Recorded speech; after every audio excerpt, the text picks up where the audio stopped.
It's okay. We're live. We're live. Don't tell anybody what we're talking about. Dangerous shit. Dangerous shit. Jess, hey, how you doing? Zio, what's up, man? Thank you so much for dropping that comment earlier. Jess is here. Everybody, so tonight's topics, they're really gonna piss me off. There's one topic that's only slightly gonna piss me off, and then the final topic is really gonna anger the living shit out of me. So get ready for that. Geeky, Pixie, I don't know why, but I just tried to give you a wrench, so hopefully you have that now. Pix, I see you in the chat. How you doing? Yes, you are third. You are third. Welcome everybody. How's everyone's evening tonight? To start off, because you know I'm trying to keep myself a little bit more jovial and happy. Well, first let me fix this camera. There we go. That's a little better. I want to keep everyone jovial and happy tonight. But I'm very angry. I'm very angry about a lot of these topics. Yeah. Yes. Oh yeah, Geeky, you got your wrench. Perfect. Kai, you don't have your wrench. What the hell? Kai, you tuned into too many streams not to have one of these. There you go. There you go. Pix, I'm so sorry about your root canal. Guys, I may have to adjust my shoulder a couple times tonight. I have an ice pack like strapped onto it so that I can do this. My shoulder actually swelled up pretty bad today. So I'm glad I'm actually really glad your root canal's over with, Pix. It takes a couple days, but you'll be feeling right as rain. Hopefully they gave you some pain meds for it. Oh my God, I'm a mechanic. It was all about the yes, pain you meds. Yes. Ole, ole, ole, ole. I think that's what Soge was trying to say to me. Angry, would you like me to come massage you? Buddy, I have a couples massage scheduled for the 25th, and I don't think I'm be able to make it. I really hope I am, but I don't think I can make it. I'm hoping. I don't know. I hope it gets better, Crow. Thank you so much. Well, my evening has been great. I had pizza for dinner. I got it for free after doing the Heimlich on the manager who was shocking. Damn. Well, first off, good job. You saved a man's life, and you got free pizza. That's good. That's a good day. Oh my gosh. You know what? I am terrible. There we go. A little bit brighter for everybody. Let's see. So the three topics today are obviously, there was this riot that took place in New York, and I'm going to guess it's related to Indigenous Peoples Day, which to me is like a really stupid thing. And I'll go into it. I'll go into it when we get to that topic, because I'm going to say some things about Columbus Day and about Indigenous Peoples Day and why I think they're both trash and stupid. And then I really want to talk about them destroying the statue of Abraham Lincoln, like tearing it down and spray painting it and shit, which is just the most disgusting fucking thing that you can do, right? Like really, really disgusting and fucked up and just amoral in every single way, shape, and form. I'm going to save that one for a little bit. We're going to talk about a little bit about the Amy Coney Barrett. Her first hearing was today. The senators just gave their opening statements. They all just grandstanded. It was very boring. But there were some things that were said that I did want to talk about. And then finally, we have updates on the Denver murderer, the Denver shooting. I can't say the pop man, but that's essentially what we're going to be talking about. But before that, there were some funny clips. Oh, Steve disappeared. Oh no, Steve. I'm sure he'll be back. There were some funny clips that I did see, and I wanted to play them for you guys. The first is some chick freaking out in her car.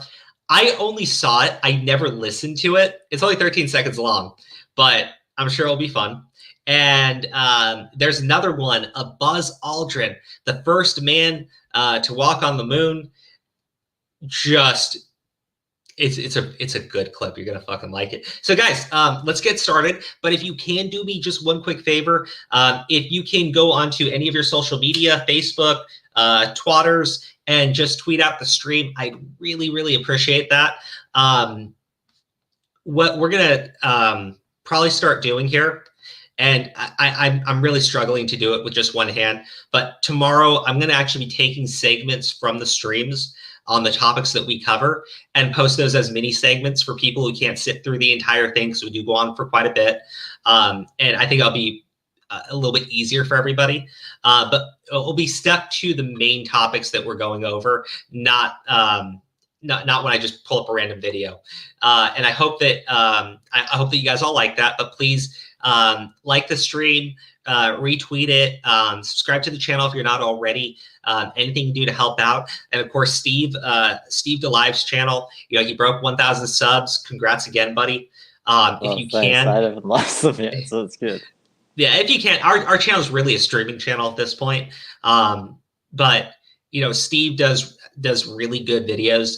His edits are really fine, and if you like seeing him on the chat with me, I guarantee you in his videos he talks a lot more. I know a lot of you are only here for that beautiful, sexy Canadian bacon.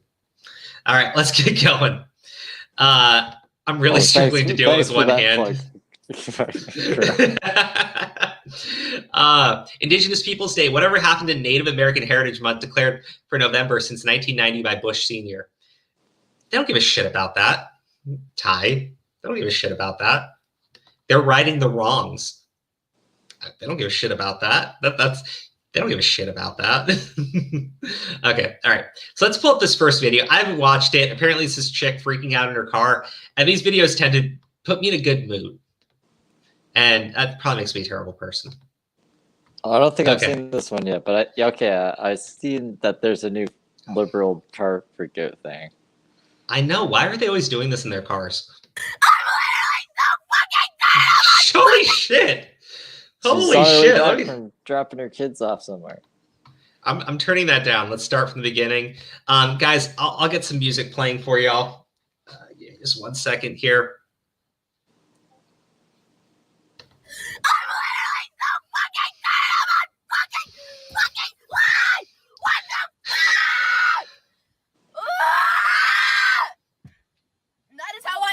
Monday morning.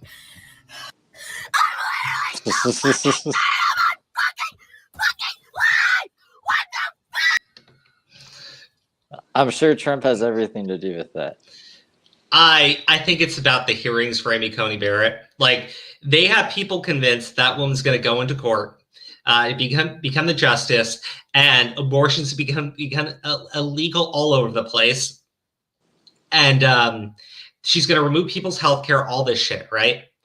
I did not consent to her screeching ear rape. She raped my ear. She ear raped me, dude.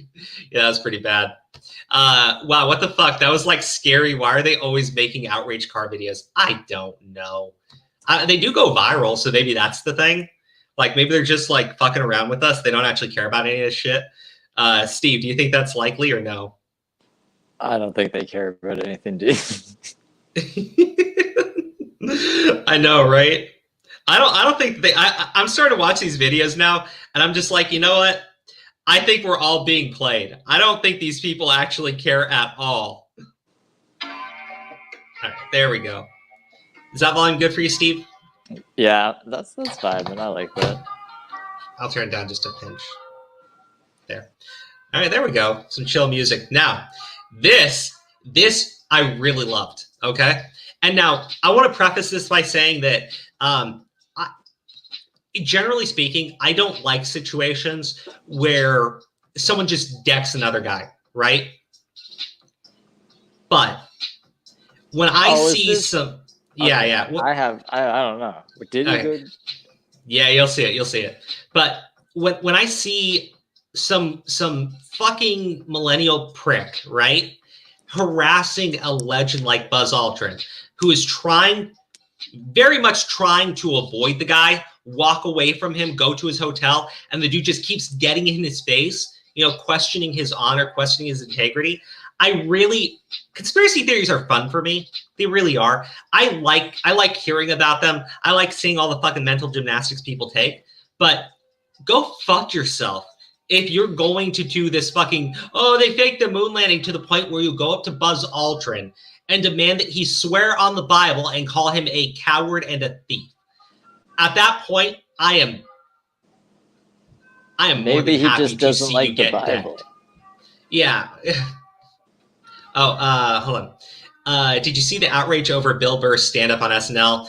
And did you see his monologue? I saw the monologue. I thought it was fucking hilarious. And I thought the audience reaction was the best part because they're just like, dude, he made this. Okay, hold on. Let me play the Buzz Aldrin video and then I'll jump into that, okay? So you think Buzz Aldrin walked on the moon, Crow? Yeah, of course he did. I don't know. I mean, look, here's the problem. They make some of the dumbest fucking statements about like why it's fake. And one of the things they do is like, oh, you can't see the stars at night. You can't see the stars in the photo. C on it. I'm just like, dude, first off, you're talking about cameras from the fucking 70s, and there's such a thing as lighting. Like, there's a reason why camera photos don't look as good as when you see it in person, even today. Yeah. So, yeah. And the thing is, if they wanted to fake the moon landing, they could have done a much better job, right? They could have done a much better job by putting fake stars all over the place, so you fucking idiots would never question it, because none of you idiots have any clue about photography. What do you want me to say? You guys are fucking the dumbest people on the fucking planet. Mario, audience, Crow? No, I'm talking to these fucking. The moon landing is fake conspiracy theorists and the fucking flat earthers and shit. Man. Okay. I'm sorry. I don't think we landed a flag. Doesn't blow in the vacuum of space. Yeah. Here's the thing. Because it's the vacuum of space, when you plant the flag, right, and there's motion in it, it continues to move because there's nothing stopping it from moving. But Crow, a rock had the letter C written on it. And? That's proof right there. Yeah, sure. Case closed. Yeah, sure. All right, let me play the video. And, even if you think it's fake, okay? And I completely disagree with you, buddy. I still think it is absolutely disgusting to go up to a man like Buzz Aldrin and pull the shit that this guy did. And if you ever did it, buddy, I would disown you. I would disown you. I would still take the Patreon money, though. Me? No, I'm talking to YouTube Made Great Again. I love you, man. I do. I know that you would never do anything this disgusting. All right, so it already has 1 million views. This was from a while ago. Why don't you swear on the Bible that you walked on the moon?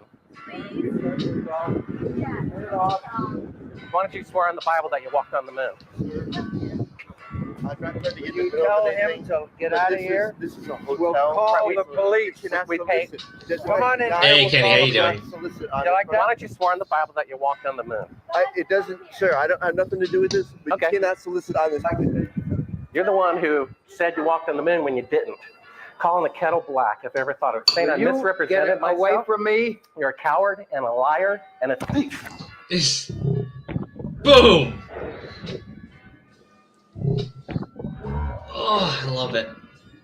Yes, this is from like July of last year. It's still my favorite clip ever. It's dope. Yeah. Why don't you swear? But here's the thing, right?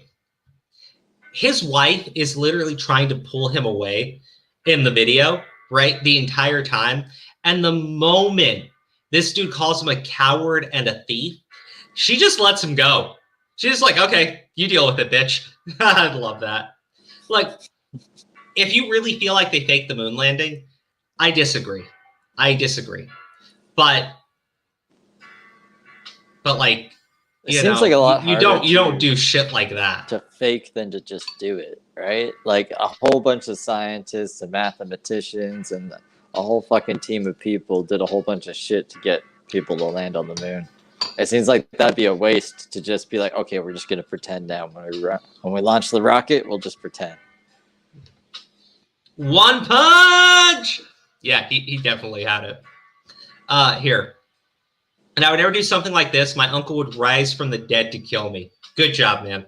I know you wouldn't. And it's okay if you believe it, or you don't believe in it. But like, to me, I sit there and I think there are so many people that would have to be on the take for them to have pulled off that type of conspiracy. And there's really no reason for it. There really isn't. Well, the NSA got found out. Why wouldn't Yeah, this that's have true. got found out? There's no people That's that true. come forward that's like, oh yeah, I worked on the project and it's all fake. It's all these Yeah, I mean- conspiracy theorists like living out in the middle of fucking New Mexico. Well, not just that, but you could file a FOIA request and figure out if there was like government orders out there to pull this shit off, and it wouldn't be that much. It wouldn't be that protected at this point. It just wouldn't be. Wouldn't Dan, Buzz another Lightyear country, over, like release documents on that shit too. right? Like they'd I probably mean, spy. something. Damn, Buzz Lightyear over there had some heat in that punch. Oh man, release the beast! I mean, they hide UFOs for 80 years, so it wouldn't surprise me. You know what? Harry Reid, who is a terrible fucking senator, but a great UFO man. He said flat out that there is evidence of this shit, of UFOs, and the government is keeping it under lock and key. And I believe that. But at the same time, there are videos out there. I mean, there are videos out there of these really bizarre-looking aerial crafts, right? And the way that they're designed don't make any sense. You can't see any sort of functioning engine that could be in that thing. And they're designed in a way where it's like it's not aerodynamic at all. And they're just like busting out these insane speeds without issue. So to me, yeah, I believe aliens are a thing. 100%. I have no issue saying that because, like, it might not be an alien. It might be some kind of thing. Yeah, the thing is, like, I do believe it exists. I kind of believe there might be a conspiracy theory around it, but at the same time, I also think that there are plenty of people that will see like a military aircraft that's being tested, and they'll confuse it for like an actual fucking like alien aircraft or something. And they'll immediately like declare that they found a UFO, and then it just gives the government all this plausible deniability because at this point, like, yeah, is it out there? To me, I think so. But I also acknowledge there are some crazy ass fucking people, and there are some outright fucking liars who will say whatever they can to get some money. It would still be a UFO. Like, let's say you're the UFO only one who grift sees is- a UFO and you don't know what it is. Then it's a UFO because you're the only one who's seen it and you don't know what it is. And it could be something that someone else would be able to pick out. Be like, oh, that's I don't know, some kind of aircraft thing, a helicopter. I think you should probably know the difference between a helicopter and a UFO. But And it's Men in pretty Black are real. What's up, Vic? 224 Vic. Buddy, how you doing? I haven't seen you in so long. I miss you, man. Kai, I believe it as well. I think aliens just come here to see how we are and leave because they realize we aren't that advanced. Hell, for all we know, we might be a petting zoo for them. I mean, there is the possibility that... do you think they pet us? No, I think that maybe we're like... this is so creepy to think about, right? But like we're kind of, how do you say it? Like a wildlife preserve. We're not advanced enough, right, for them to actually make contact with us, and they probably understand that the way we're set up, if they were to land in any nation, they would just cause untold fucking chaos. So to me, I think that's very likely. Like an ant colony. But then the bad aliens come. They come all drunk and fucked up, and they're like, "Oh, let's go to Earth and like, they want to find Well, I out. mean- We'll go fuck with some humans." Maybe. Like, look, here's what actual utopia is. It's not fucking communists. Communists are fucking dumbass people. Because, like, our resources are finite. We don't have infinite resources. We just don't. So maybe these, whatever they are, they do have infinite resources. So for them, they don't need to fight. They literally don't need to fight because they have everything. And they can probably replicate. I don't know. Maybe it's some Star Trek shit. It's cool for me to think about. Now, am I saying that I 100% believe in that shit? I mean, I believe aliens exist. I have no clue in what sort of form or concept. And, when I talked with Ruben Langdon, because we have a couple, we have an interview with him. It's really cool. It's really cool the way that he describes it. And to me, I sit there and I think, maybe, because he's like, they wouldn't show themselves to us until we're ready, right? Until we're ready to accept and ready to believe. And I don't think a lot of people are. Like, honestly, I don't. Now, 2020 has been such a shit show with so much random shit that at this point, I think that they're more than welcome. But, you know, it's one of those things. It's one of those things. Yeah. In high school, I was doing research on aliens for a PowerPoint. I was going to read all the way at the end of the Google, and the computer would freeze and screen would go black and PowerPoint deleted. I mean, that's creepy, but at the same time, I remember how computers were back then, and I lost a lot of projects because my computer would freeze up and delete everything. They exist in sexy Amazon Twi'lek form. Can you just imagine that in reality there are aliens and they're all sexy Twi'lek females? Like all of them. All of them. All of them, man. And they only want to mate. No, not a thing. That music. Yeah. Fucking statement. That's a porno ready to happen. I watched a very interesting theory about UFOs that postulated that because Earth has so much water, it is a stop-off point for interstellar travel where they stop briefly to tank up. On water? Actually, why water? I mean, maybe they found a way to, because, you know, we have cars that run on water. It's not something that's like really been like invested into.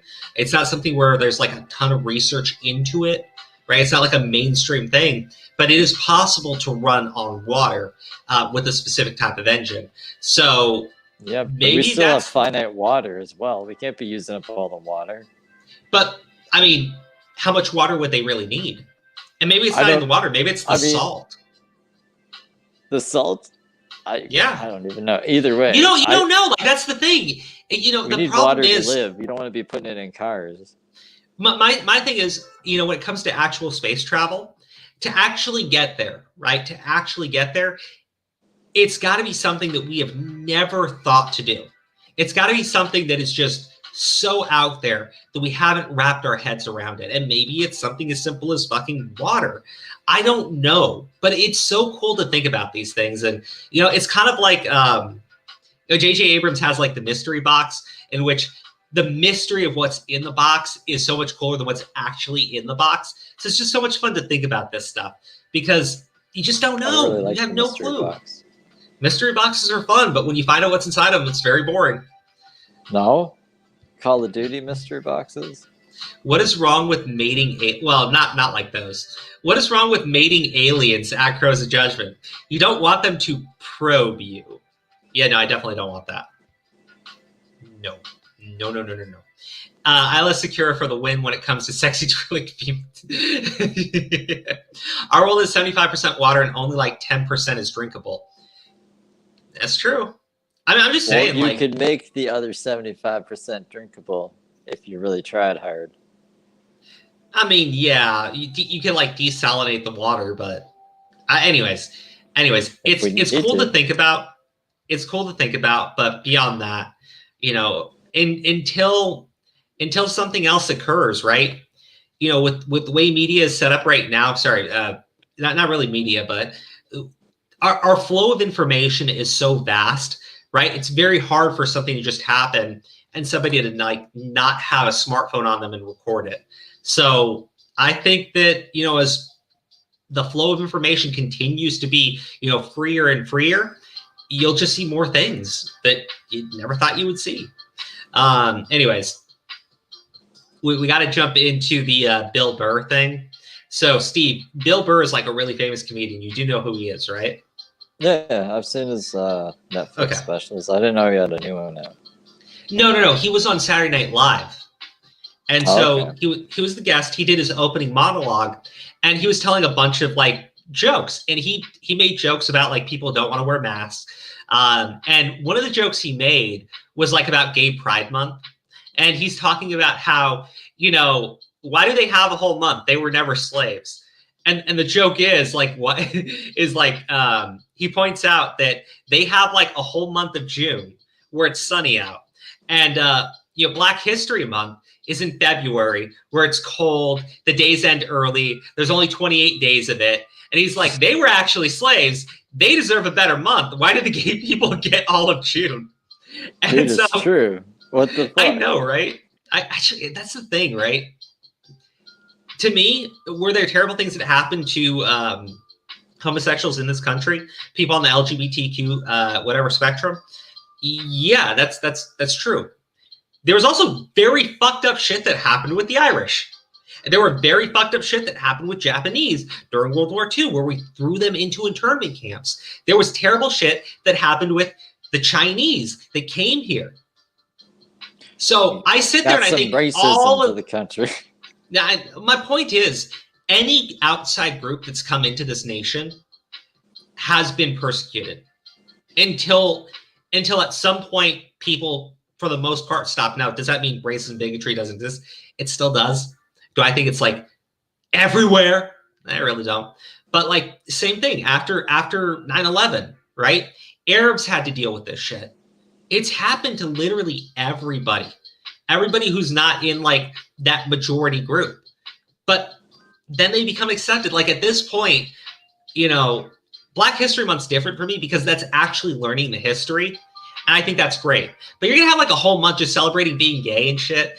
And to me, I sit there and go like, is the point that you want people to treat you like they would treat everybody else? Because I thought that was the point. I thought the point was, you know, people who are, you know, LGBTQ, they are plus whatever. I don't know how many letters there are now. I apologize in advance for offending. I think that's a lot. I think it's LGBTQ plus 2. I think that there's a 2 in there or some shit. Yeah, I mean, like, here's the thing.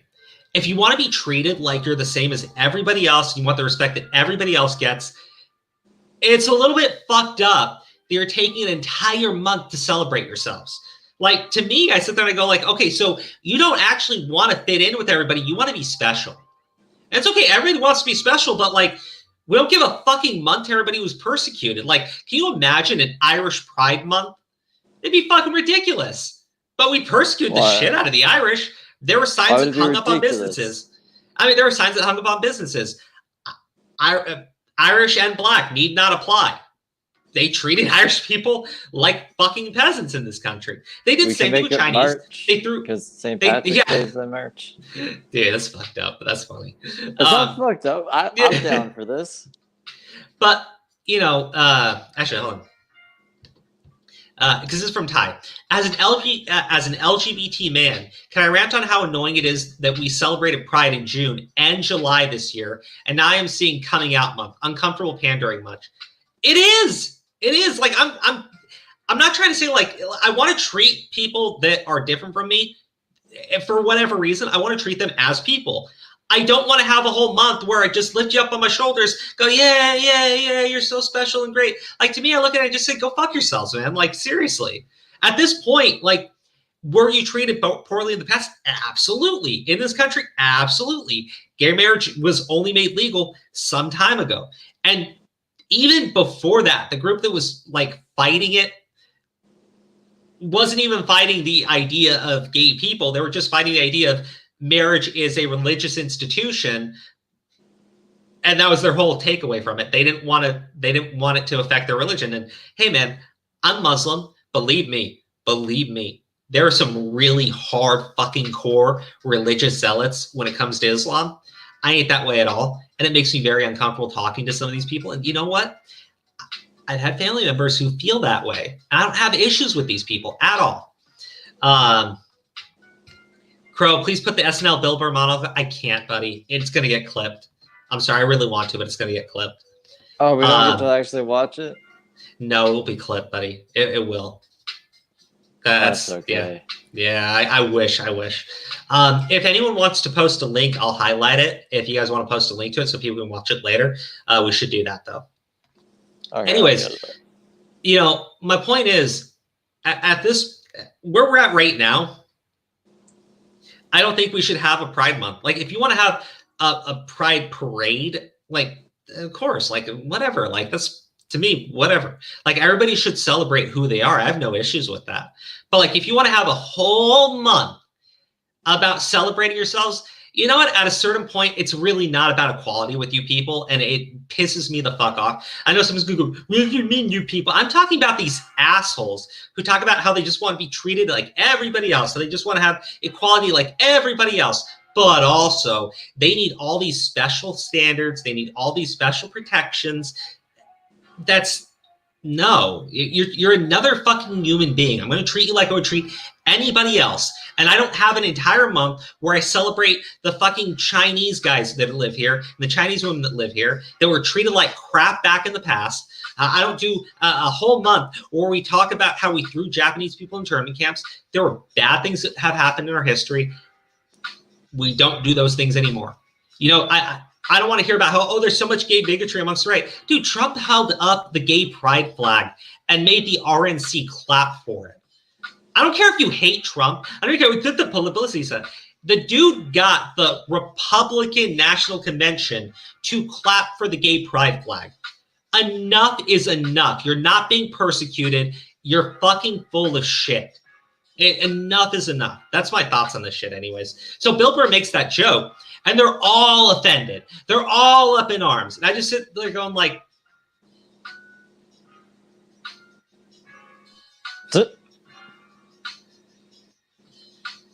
I don't care anymore. Like, you're not special. You're like everybody else is, right?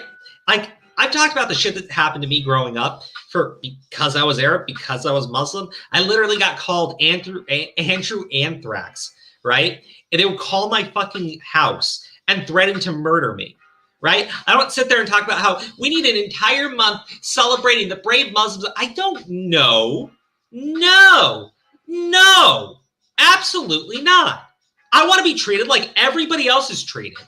And you should be wanting to be treated like everybody else is treated. If you want to sit there and say, I need an entire month because at one point I was persecuted, but now everybody celebrates me and refuses, and they'll never say anything bad about me because that will get them canceled like immediately. Yeah. That's like Carlos Mazda. Yeah, like Carlos Mazda's a bitch. It has nothing to do with him being gay. The guy is just a piece of shit. He literally pretended to be like one of the working class when his mommy and daddy are like some of the richest. Well, we're talking about like the top 0.00001% of fucking society. That's his fucking parents. They pay for his luxury fucking apartment. He would use his ethnicity. If he was white, he would find something, man. He would use something to be like, I know. I identify with this group, and you're gonna fucking listen to me. And dude, and this rich, wealthy fucking piece of shit. Yeah, I'd say cocksucker, but then they'd say, "Oh, it's anti-gay." No, I mean like the dude's just a piece of shit, right? Can't sell any big shirts. Yeah, right. But like, I call people I don't like cocksucker. It's not really like an anti-gay thing. It's just like, you know, you're pathetic and embarrassing. Like, go fuck yourselves, right? Like you literally just go up on the street and deep throat anybody to get attention. It's got nothing to do with being gay. It's just like you're a disgusting human being. But like that's Carlos Mazda, like to a T. He's in there wealthy as all shit, and he brought up an adpocalypse and got a bunch of people's money taken away. And meanwhile, mommy and daddy are just writing checks for this bitch. That disgusted the fuck out of me. But that has nothing to do with being gay. He's just a terrible fucking person. I think we can all admit that he's just a terrible fucking person. Anyways, so they got all upset about Bill Burr. They got all upset about him making fun of the wokeness. And the thing is, he made fun of the right too, but the right didn't care. We were laughing because it was funny. Oh man. Here, I tell my gay godson that remember that people are going to see you as a black man first before being a gay man, so don't get so involved with a movement that excludes you based on your skin color. Kenny, that's good words. And the thing is, like, to me, I still think that you need something like Black History Month. And maybe you do move it to fucking June and take that shit over because to me, I think that's way more important. I think there's a lot of history of African Americans in this nation that people just don't understand. You know, my fiance, I knew the date that, you know, when they freed the slaves and everything, but at the end of the day, there's not very many people that actually celebrate that day. And I think that we should celebrate it. I think Juneteenth really should be a national holiday. And you know what? I get maybe Trump mentioning it is pandering and shit, but I don't care. Like, I think it's a good thing to do. because that is something that should be celebrated. We ended something that was incredibly fucking awful. Slavery was incredibly fucking awful. And you know what? It was the Democrats who brought on slavery here, who demanded that we have slaves, or else we were never going to unify as a nation. And eventually we freed the slaves. And then you know fucking Barack Obama and fucking Hillary Clinton went into fucking Libya, created a power vacuum, and now there are fucking slaves in Libya. So Democrats are just fucking awful when it comes to slavery. Like 100%. And they always want to talk about it. Yeah, just awful people. Man. What you gonna do? I feel like the hoodie and arm sling adds character to how Crow looks. I say keep the look even when recovered. I mean, maybe I'll keep... This is bathrobe, buddy. I might keep the bathrobe, but I'll get like maybe a couple more. And I'm not going to wear this arm sling when I don't have to wear it. And I'm definitely not going to wear this ice patch when I don't have to wear it. Because it sucks. Yeah, because the right can take a joke. Absolutely. Now, let me show you guys this. And we'll check some of the comments about it. So, speaking of freeing the slaves, because it's just a great transition. Let's see here. There we go. So Steven Crowder retweeted this beyond parody. Abraham Lincoln statue knocked over by rioters in Portland, Oregon. I mean, look, like they put stolen land. Stolen land. Go fuck yourselves. I'm so tired of this argument from people. And you know what? I'm not going to say like the shit that happened with the Native Americans. It was not good. It absolutely... Oh, Mike Raid. Hey, Mike. How you doing, buddy? I'm going to say some stuff. And you know what? If you're Native American, understand I'm Palestinian. We know what it's like to lose our land. we know very well what it's like to lose our land. But, you know, I'm sick of this stolen land argument. Like, you have to name to me what tribe of people originally lived in that land, and then you have to prove to me that they didn't take it over from another tribe of people that lived there before them. Here's the thing. When people, form their own groups and nations and everything, and they come across another group, it ain't always peaceful. And this is human nature. Like, it's human nature to a T. And I wish that we could just have better communication with people. I think it would stop a lot of this stuff. But back then, people killed people for survival, for their things, for the land. Like the most fertile areas of this nation, the Native Americans fought over it. It's okay to say that. It's totally okay to say that. But like, as far as like what we did when the fucking pilgrims and everything came over here, they did the same shit. And it wasn't good. It absolutely wasn't. But if you tell me like, hey, let's go ahead and give all the land back, no, absolutely not. At this point, no. That's not moving forward as a society. That's literally going back to antiquity and trying to correct all the mistakes of the past. And you know what? Before we do that, I want fucking money for all the oil you've stolen from the fucking Middle East. For every fucking war the United States has started in the Middle East, I want compensation for it. And then I want you to restore all the people that fucking died because of it. And until you can do that, no. No, absolutely not. Until you can do that shit, no. You want to go back to fucking antiquity? No, let's start with the more recent shit. You can't do it. It's stupid. It's fucking stupid. Hold on. Native Americans weren't even the first group of people in the Americas. The Clovis colony was. That's interesting. Hold on. Did we steal it from the Cree, who stole it from the Crow, who stole it from the... Right? But it's true. No, and again, if you really feel like you want to right injustices, I mean, look, why don't you go to a reservation and see if they want to become part of the nation? Like, give them money, give them resources, give them whatever they need. But if they don't want to become a part of this nation, like, I don't know what you want me to tell you. It's over. It's been over for a long time. Now, Trail of Tears and everything, shit like that, it disgusts me. And the thing is, when we talk about Columbus Day and everybody plays it up like Columbus was a great hero, Columbus, he wasn't an idiot. Like, people try to, like, just denigrate this guy to the point where they dehumanized the fuck out of him. You know, he's actually pretty intelligent. He was. Did he land in the wrong spot? Yeah, because people didn't know. People didn't know. Like, again, Columbus was just an explorer. He found, I think it was, he didn't even land in America. He landed on, like, the Caribbean or something. But they try to say, like, oh, he landed there, and he just brutally massacred everybody. And it led to, like, centuries, decades of being massacred. And it's like, okay, couple corrections there.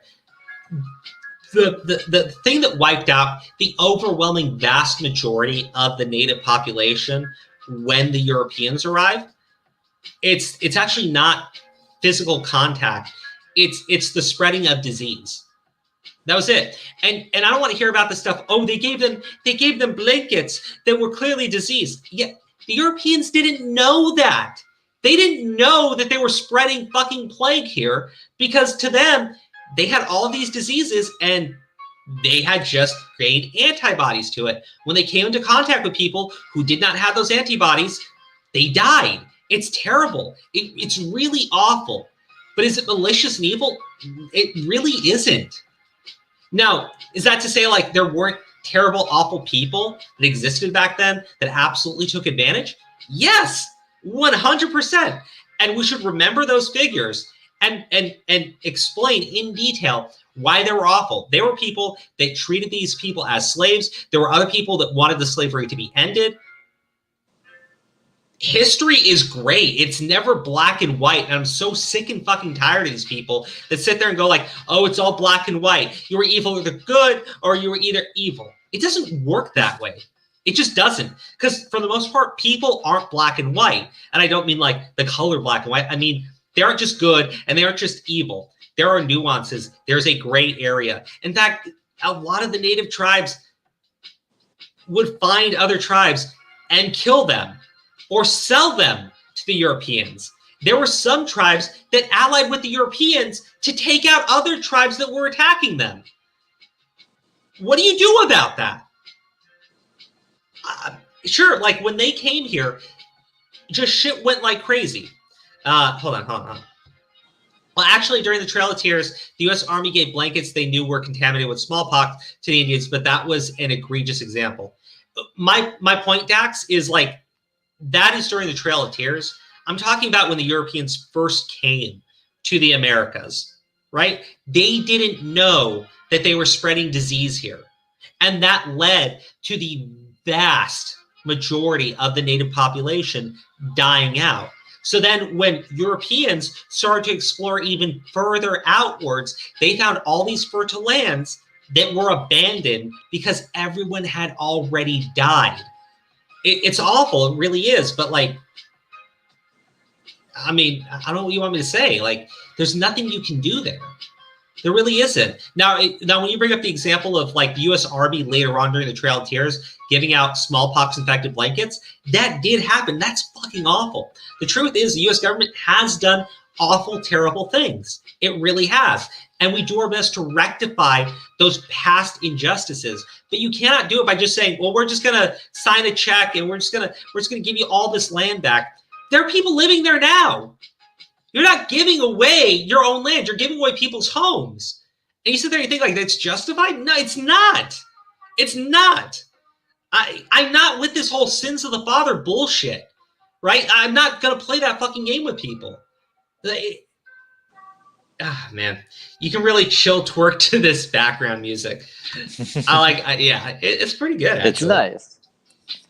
Yeah, what government on earth hasn't? Yeah, so, I was just saying that sometimes it wasn't.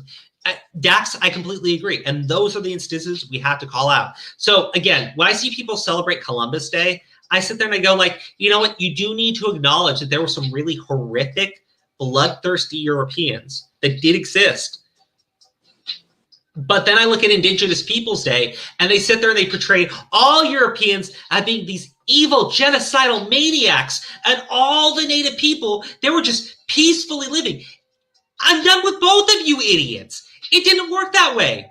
There were good and bad people on both sides. It's always going to be a both sides thing. I don't want to hear like, no, both sides. Fuck off. Seriously, fuck off. Like, I can say that there are people on the right who are literally just fucking demented. Okay? There are people on the left who are literally fucking demented.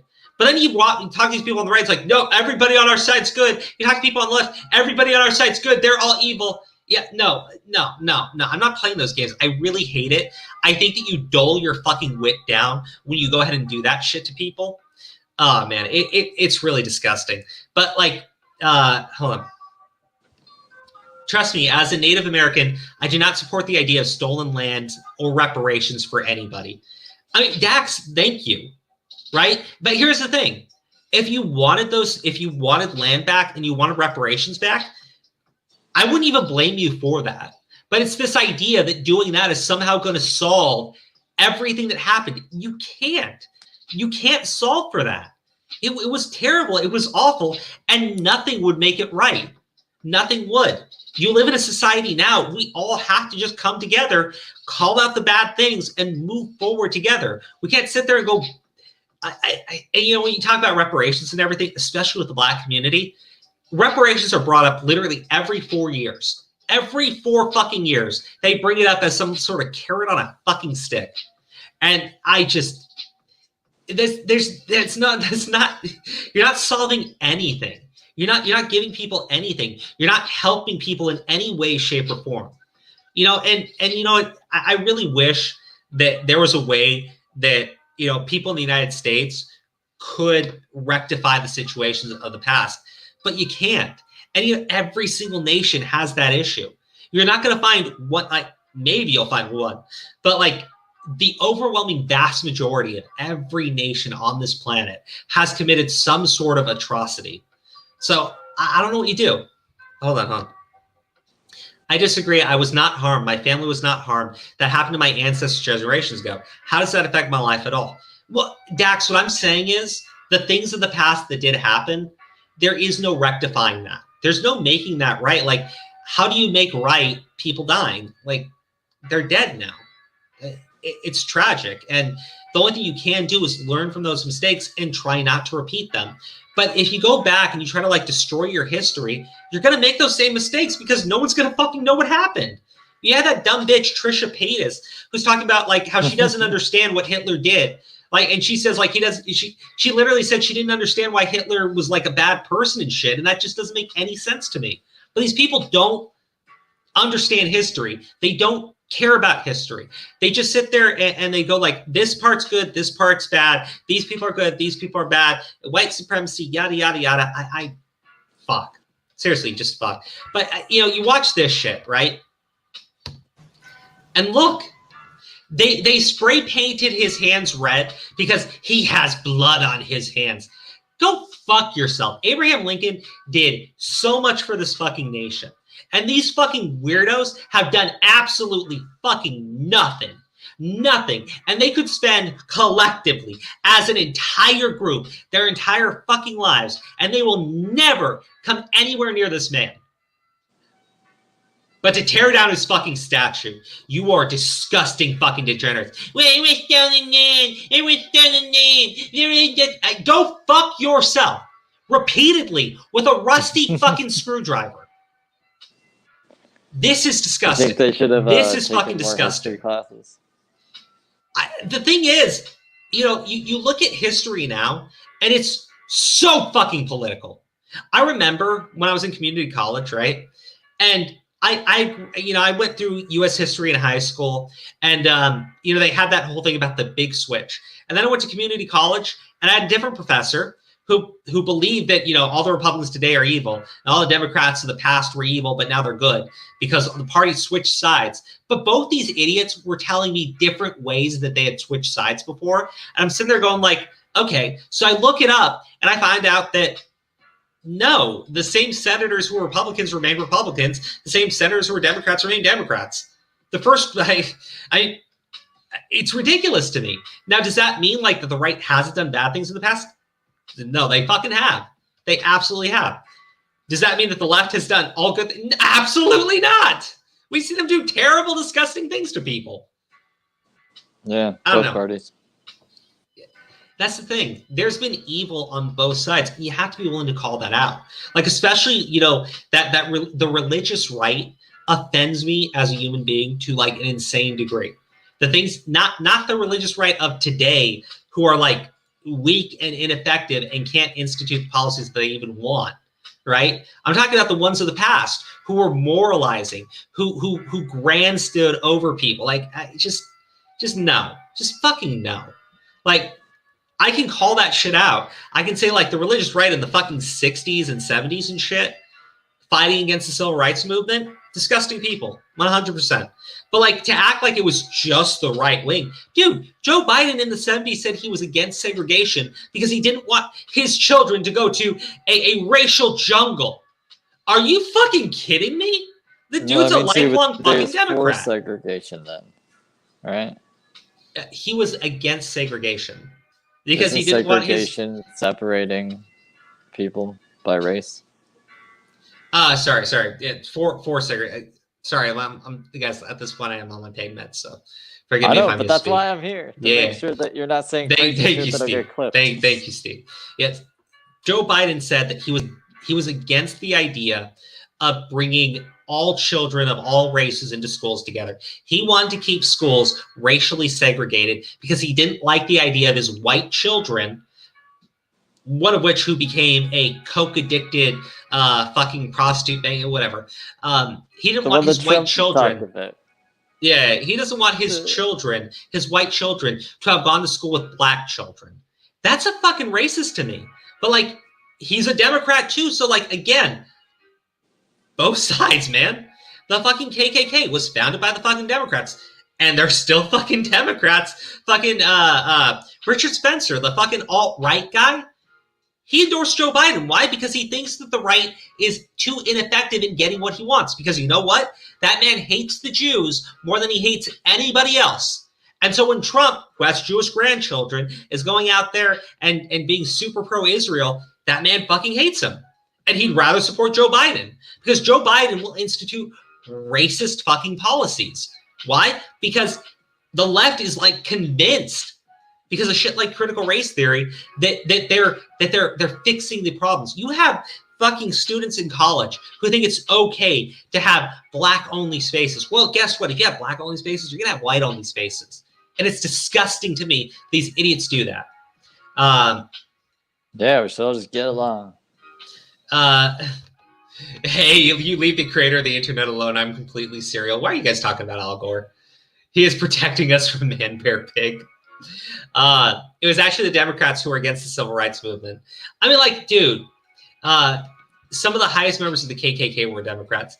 Yeah, my thing is, like, they try to say, like, it's the religious right who was against the civil rights movement. But then I look at Democratic senators who are alive today who were against the civil rights movement, who were against the idea of ending segregation. The fucking Democrats were the ones who instituted Jim Crow laws. So enough of this bullshit about the big party switching. Now we're all good. No, you're not. You know what you are? You're the same filthy, disgusting white supremacist, but you just have a guilty conscience about what disgusting fucking people you are. But you still believe that you're superior to other people because you tell everybody openly that you are. White people have privilege. Well, what's it mean to have privilege over somebody else? It means you think you're superior to them. But that's why we must use our, the soft bigotry of low expectations. You're fucking racist. Fucking worthless people. And then they sit there and they tear down a statue of Abraham fucking Lincoln. I'm supposed to believe these people actually care about minorities and shit. You tore down a statue of fucking Abraham Lincoln. Tore down a statue of fucking Frederick Douglass. Tearing down statues of abolitionists. You disgusting cretins. You terrible fucking gremlins. You awful, disgusting, trash human beings. There's nothing good about you. You're awful in every way, shape, and form. Through and fucking through.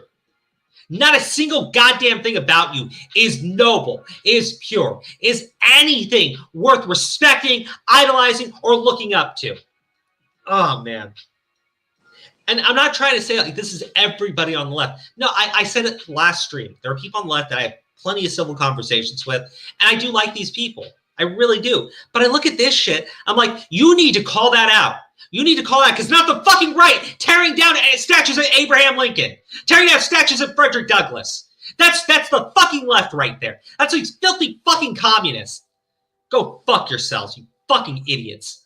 Do the Reds tear down any statues? I don't think they tear down. No, they don't believe in tearing down statues.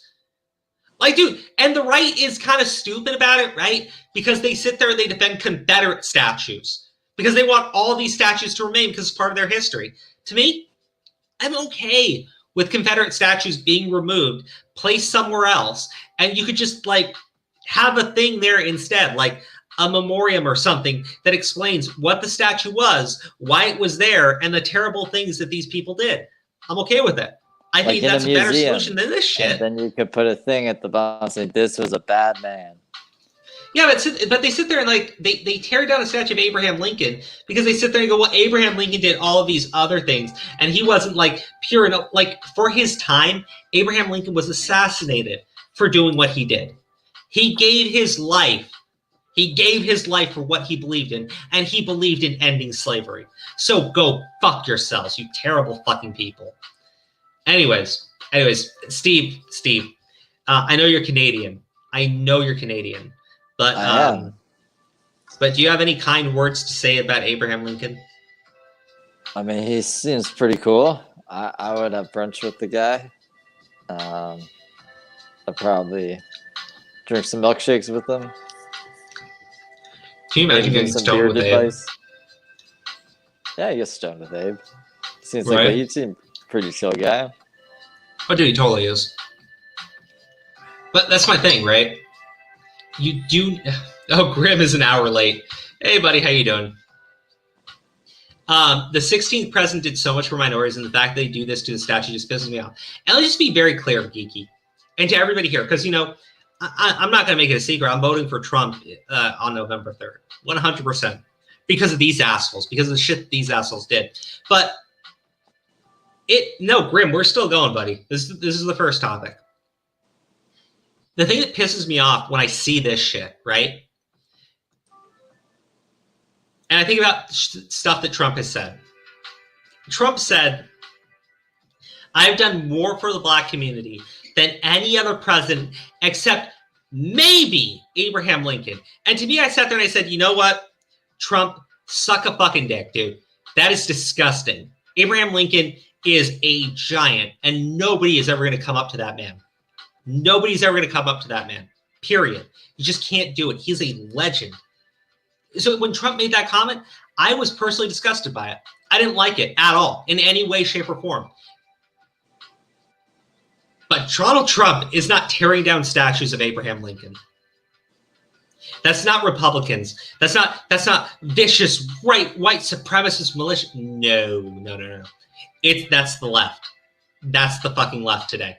Tearing down statues of Abraham Lincoln like the man is nothing to them. Like they are somehow better than this person. They are not.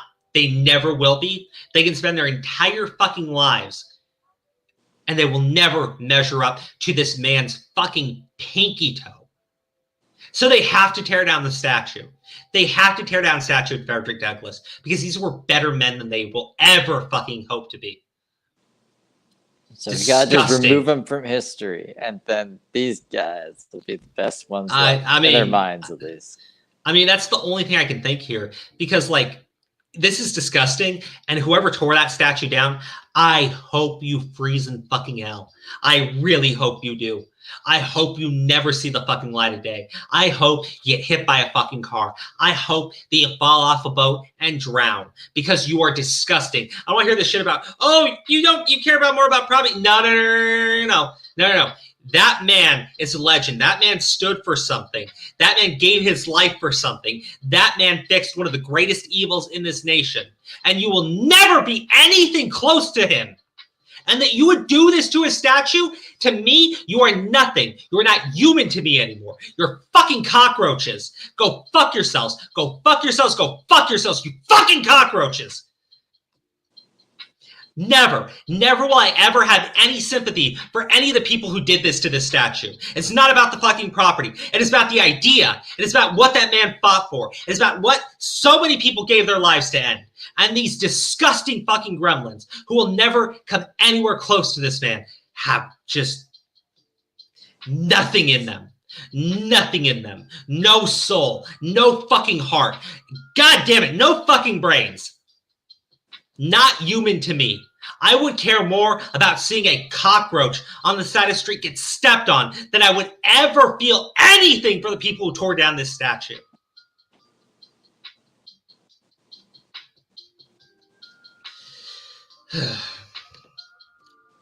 Man. He was a true man that no one can even measure to being in his shadow. It's gross and it's offensive. It's gross and it's fucking offensive. It's just like the people attacking Gal Gadot for playing Cleopatra because she is white. They don't know their history. They don't care. Dude, Gal Gadot is Jewish. Like, I think she's like Israeli. But, you know, they're attacking her for playing Cleopatra. And you have these idiots saying things like, oh, well, why couldn't they get an Egyptian woman to play the Egyptian queen? I'm like, I don't know. Why don't you open up a fucking history book? Cleopatra was not Egyptian. You dumbasses. She was the queen of Egypt. She was not born in Egypt. Just fucking stupid people. I swear to God, the dumbest fucking people on the planet. The dumbest people on the fucking planet. Well, actually, we'll talk more about the Gal Gadot thing tomorrow, because I have no idea who Cleopatra was. She was a very famous queen in Egypt, and one of the things she did, which is pretty impressive, and yeah, I'll end that whole segment on this note. She would go around in a beard and pretend to be a man, not super heavy makeup, not to the point where people really thought that she was a man. She would just put on a beard, pretend to be a man, and go out and gain the support of people. Legendary. Why? Absolutely legendary. Because back then, you know, they didn't recognize women as being leaders and shit like that, right? So, but she was beloved and she was great. And so she fucking just went out there with a beard and got the support of people by basically putting on this costume of a man and being the exact same woman that she always was. I think that's great. I really do.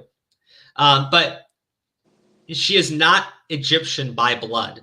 And the idea that these fucking idiots are calling for the Cleopatra actress to be an Egyptian woman just shows you how fucking brain damaged these people are. And I'm being dead serious there. That is brain damage. Brain damage levels of stupidity. All right, now, this next topic is going to be just a little bit of a smaller one before we talk about the confirmation hearings and some things I want to bring up about it. Hold on. Let me highlight some of this stuff because you guys are talking about Cleopatra now.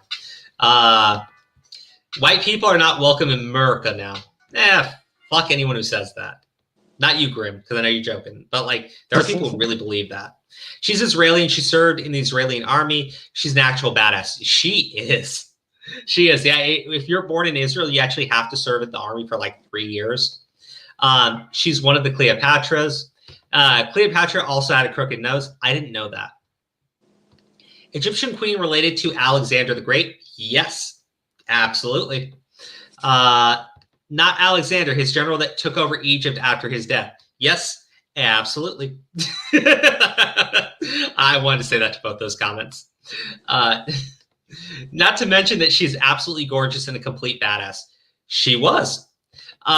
Cleopatra was mansplaining. Yes, she was. LMAO, I need to hear another fuck the French rant soon. It brings joy to my life. Kenny, as soon as we bring up a topic about the French, you will hear it. If we ever do a topic about Australians, we need to make sure Zioreturns is in the chat because he's going to love me. The new generation of people are so retarded.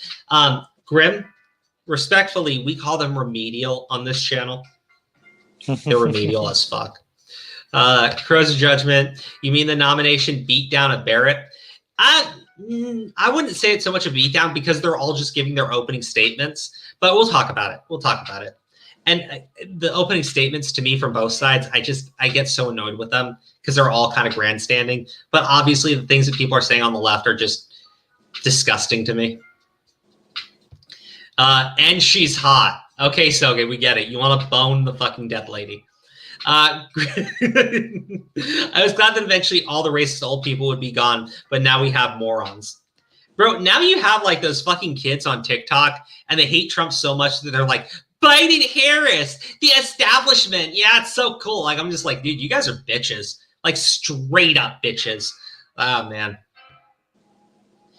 Australia was founded by indigenous kangaroos.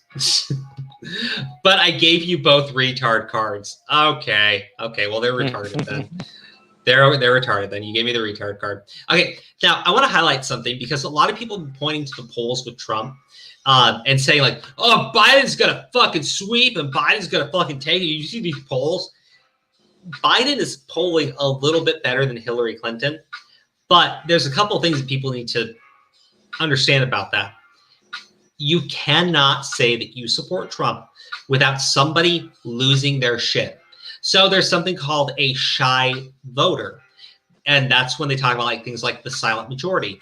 It's voters who will vote Trump, but will show no public support of Trump because they don't want to be canceled. They don't want to be harassed. They don't want to be attacked in public. So they keep their mouth shut. But at the end of the day, they vote for Trump because the economy is all that matters to them. Because the economy is what affects them personally.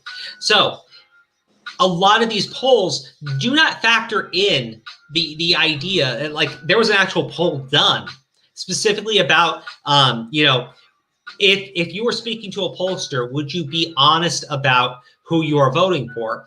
And it's something like 12% of Republicans or something, a very high number, say that they will not tell the pollster that they will vote for Trump. They'll lie about who they'll vote for. And then when it comes to Democrats, it's like less than 2%. So they'll always tell the truth because there's no shame for them if they vote for Biden. They're not going to get canceled. No one's going to harass them. No one's going to show up outside their fucking doorstep. No one's going to fucking. Yeah, exactly. And here's the key thing, though. Independent voters, it's something like 8 to 9% say that they will also not tell the pollsters the truth. Now, it's possible that what they're saying is, well, we'll say we're voting for Trump when actually we're voting for Biden, which makes no sense because you won't get shit for saying that you're voting for Biden. So really, it does not make sense that there are people lying to pollsters about how they're going to vote for Trump when in reality they're planning to vote for Biden. So when you take that into account, you look at these polls and you're sitting there going like, well, when you factor in roughly 8 to 9% of the populace are going to lie about who they're voting for. And I see these polls and Biden's up by like 9 to 10%. I go like, well, yeah, because you have shamed people from openly speaking about who they support. It doesn't mean that they don't support them anymore. It just means that they're not willing to say it because they know you're deranged fucking lunatics. And there's this thing that was posted, and it's posted by Democrats. And I wanted to highlight it because it's one of those things that helps you realize that the polls are junk. This is from Brian Schatz. Please, he's a Hawaiian senator or something. Please help Gary. This should be 7 points, not 1. So, a major red flag for Democrats. NYT/Siena has Senator Gary Peters leading GOP challenger John James by just 1%, 43 to 42, even as Biden leads 48 to 40 in the same sample. What's going on? It's almost like people are more honest about who they're going to vote for as long as it isn't Trump. You know what I mean? I mean, that's exactly what it means.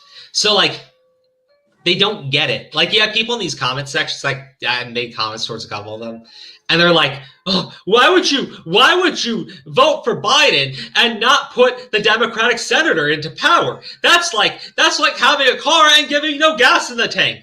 No, you don't get it. They're not voting for Biden, you idiots. They don't feel comfortable telling the pollsters the truth. A large chunk of his lead over Trump is going away because those people are lying about who they're going to vote for.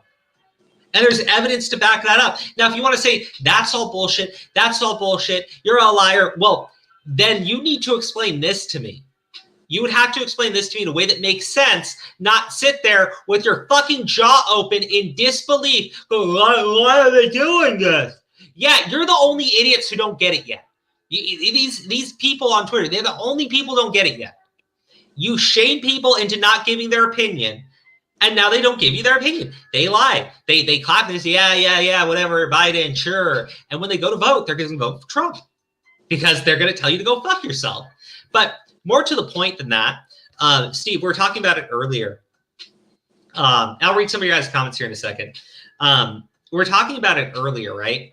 And it was the idea of COVID-19, mail-in ballots, and voting in person, right? Yeah. So I guess California had to warn its voters to stop spraying their mail-in ballots with disinfectant because it disqualifies the ballot. I mean, those votes are gone. Because they're geniuses who do that, you know? Like, they just sprayed their fucking ballot with disinfectant. But they're spraying but the thing is, right? They're spraying their ballots because they're terrified of COVID. So these people are all these Democrats, right? All these Democratic politicians who've been telling all their voters to go do mail-in ballots and shit.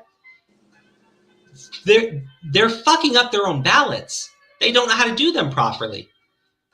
Because of that, I'm not going to say, half of the votes. No, probably about, I would say, 3 to 5% of the mail-in ballots that come in are going to be disqualified. They're going to be disqualified, not because voter suppression, because mail-in ballots already have a higher margin of error than voting in person. And when you increase that number to this dramatic amount, right? And people already don't know how to fill out these fucking ballots properly, and you have absolute idiots spraying their ballots with disinfectant, right? And you already have seen that they don't have the ability to even process the number of ballots that are coming in now. What do you think is going to happen? Like, seriously, what do you think is going to happen? Biden is going to lose I would say Biden, at best case scenario, is going to lose 3% across the board of his voters because their ballots are going to be disqualified. And the thing is, people on the right kept saying this. Mail-in ballots are not secure. Mail-in ballots have all these problems. Mail-in ballots lead to fraud. Mail-in ballots lead to disqualification. It happens over and over and over again. Yeah. But these idiots told their voters, you need to do mail-in ballots. Well, guess what? If you lose 3% of those fucking votes, right? We're just talking about all this lead that people think Biden has. It's not fucking there. It's not fucking there. Even if you want to ignore things like the obvious fact that there are Trump supporters who will not tell pollsters the truth, right? Even if you want to ignore that fact altogether, because Biden and all these Democrat politicians push so fucking hard and scare the ever-loving shit out of their voters about going to vote in person, he is going to lose a dramatic portion of his voting base. He absolutely will. And when he loses that, he falls well within the margin of error in the majority of these counties. And when you factor in Trump, he's not going to. Dude, I was like a little bit worried about saying things like Trump landslide for a little bit, but when you actually look at it and you pull your head out of your ass, you're just kind of like, yeah, Trump is going to landslide because this was a terrible fucking strategy. Democrats completely fucked themselves over big time. Big time. Oh, yeah. Let's see here. Heck, the Hollywood actors, actresses, far left, are telling voters, take your clothes off and go vote, push and vote Biden. Actually, Steve, can you send me the link to that video? You know what we're talking about? The one where celebrities are like stripping down and telling people to vote for Biden. I hate. Yeah, hold on. Yeah, I know. But that's the thing, right? Like I said it yesterday. It's actually. I'm being a little facetious, right? But it's like, it's more common to see them with their clothes off already. Like, that stuff doesn't bring, you're not gaining anybody, right? You're not gaining a single person. I didn't vote last time, but I am for sure this time around for Trump.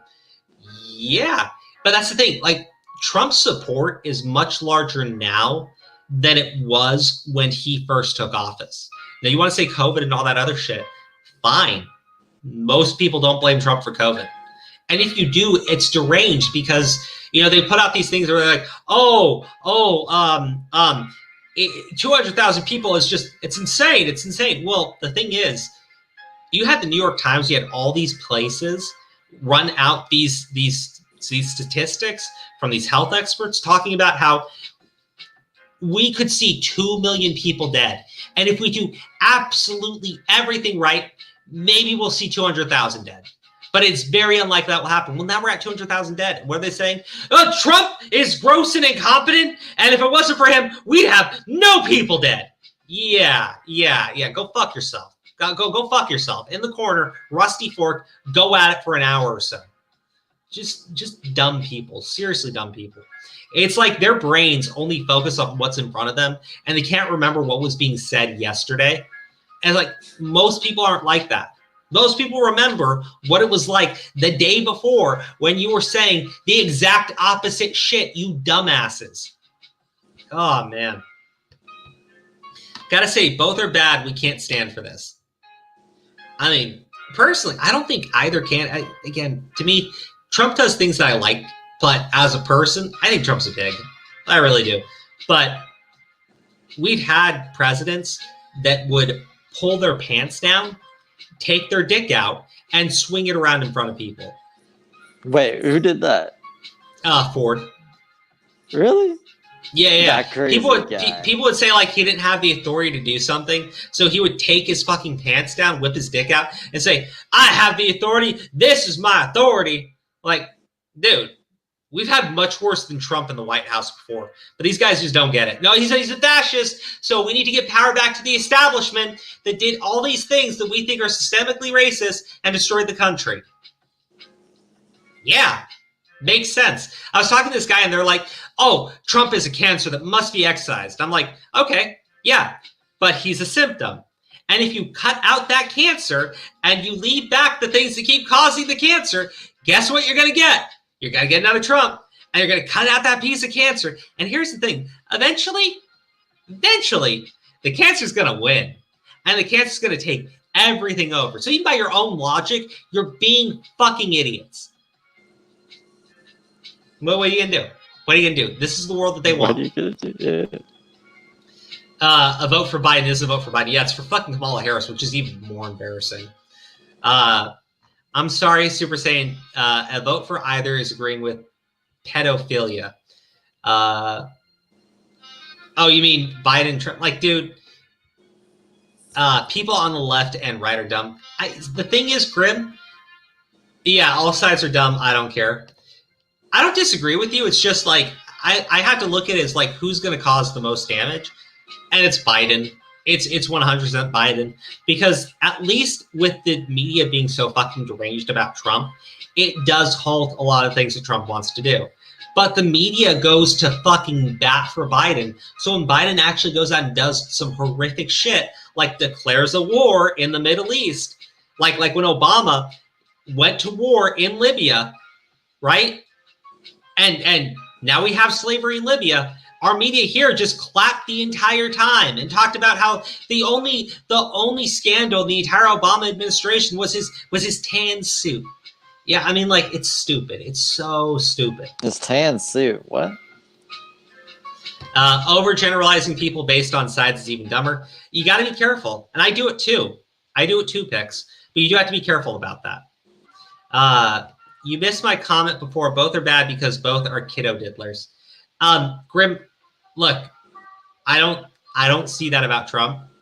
I know people have tried very heavily to state that he is, but like, Trump's a pig.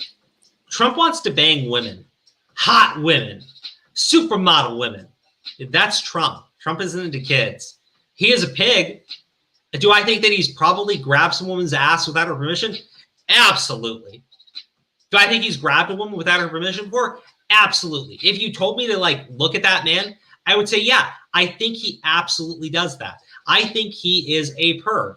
I think he is a sex hound. Like Cheshire said, I'm not saying that in a good way. I mean, I think that dude will bang any woman that's like a fucking 7 or up. And he will do it, and he will brag about doing it. But fucking Biden, like, there are so many videos of children trying to get away from Biden as he sniffs them. It's weird. Yeah, it's creepy. What is up He did with this that? whole thing talking about how excited he got about children sitting in his lap and rubbing his leg hairs. And I'm just like, Ew. ew. Trump has many cases that were against him, and they were all settled out of court about him being with kiddos. And, dude, here's the thing, man. Wealthy people settle shit out of court because, especially for someone like Trump, it's better to just pay some money to somebody and not go to court, not take the bad publicity, and not pay the legal fees. It's just easier to settle out of court.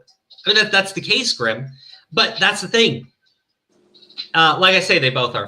I disagree with that as being evidence only because wealthy people will settle things out of court so they can avoid the bad publicity because Trump is a public figure. Trump is a public figure. It's better to avoid the bad publicity, and it's better just avoid paying those legal fees because he's not going to countersue these people and gain money back for damages. He's just going to write a check because he has the money to do it and tell him to go away and never bother him again. The thing is, Grim, my explanation is just as reasonable as your explanation for why you think that he is a pedo. It's just as reasonable. It really is. You want to say, well, he paid some people off. Yeah, I agree. He did.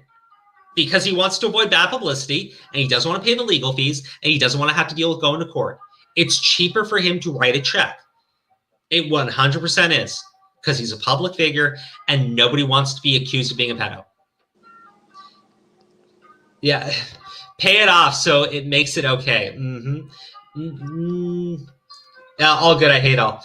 Now, I'm not saying that it makes it all good. I'm saying that for Trump, it's better for him to write a check to someone making a baseless accusation of pedophilia and taking it to court.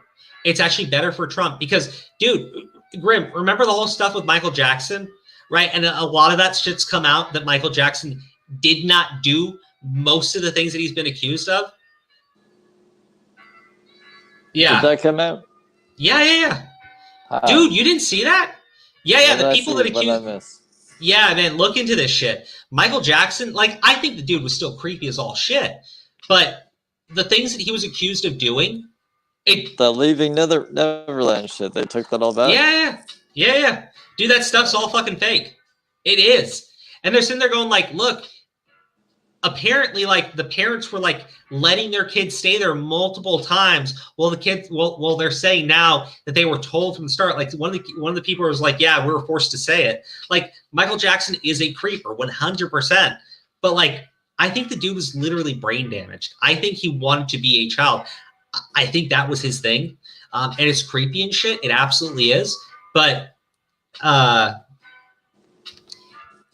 MJ case was different because both cases were going at the same time. But yeah.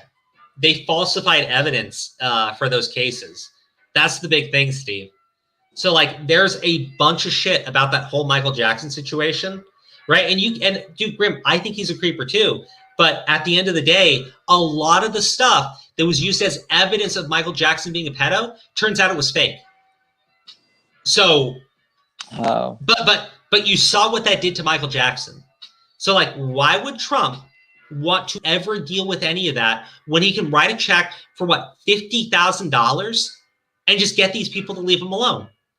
It's cheaper for him to do that because guess how much money he will pay to his lawyers for being in court for a fucking week, and the loss of money for his reputation being fucking slandered and shit. It's not worth it. It just isn't, Grim. And you cannot use that as evidence of it because, like, some people will just write the check because it's cheaper than going to court. Court is not cheap. It is not inexpensive. Hold up. So if all pedos could pay money, there would be no pedophilia in the world. Grim, you're completely ignoring what I'm saying. Like, you were completely ignoring what I'm saying. I'm not saying Trump did anything. I'm saying that for Trump, if he is accused, it's easier for him to just say, you know what? If I try to fight it in court and prove my innocence in court, there will be people that will not believe me. I will lose a ton of money while I'm fighting this out in court. I will have to pay a ton of money to my lawyers to fight this in court. It's just cheaper for me to sign a check and get these people to go away. I'm not saying he did anything, dude. I'm saying it's cheaper for him to not deal with the accusation at all. Because whether or not he's guilty or innocent, it doesn't matter. If he tries to fight it in court, he will spend a ton of money and he will damage his reputation because it will all be televised and there'll be people just saying, he's a pedo, he's a pedo, he's a pedo, he's a pedo, he's a pedo, he's a pedo, he's a pedo. If I had his money, I would fight it tooth and nail. But that's the thing, Grib. It's not just about having his money. He's a public figure. He literally appeared in movies. He had a very, very, very well-known TV show too. Imagine if the accusation of him diddling a child comes out during season 3 of The Apprentice. He'd lose his goddamn show.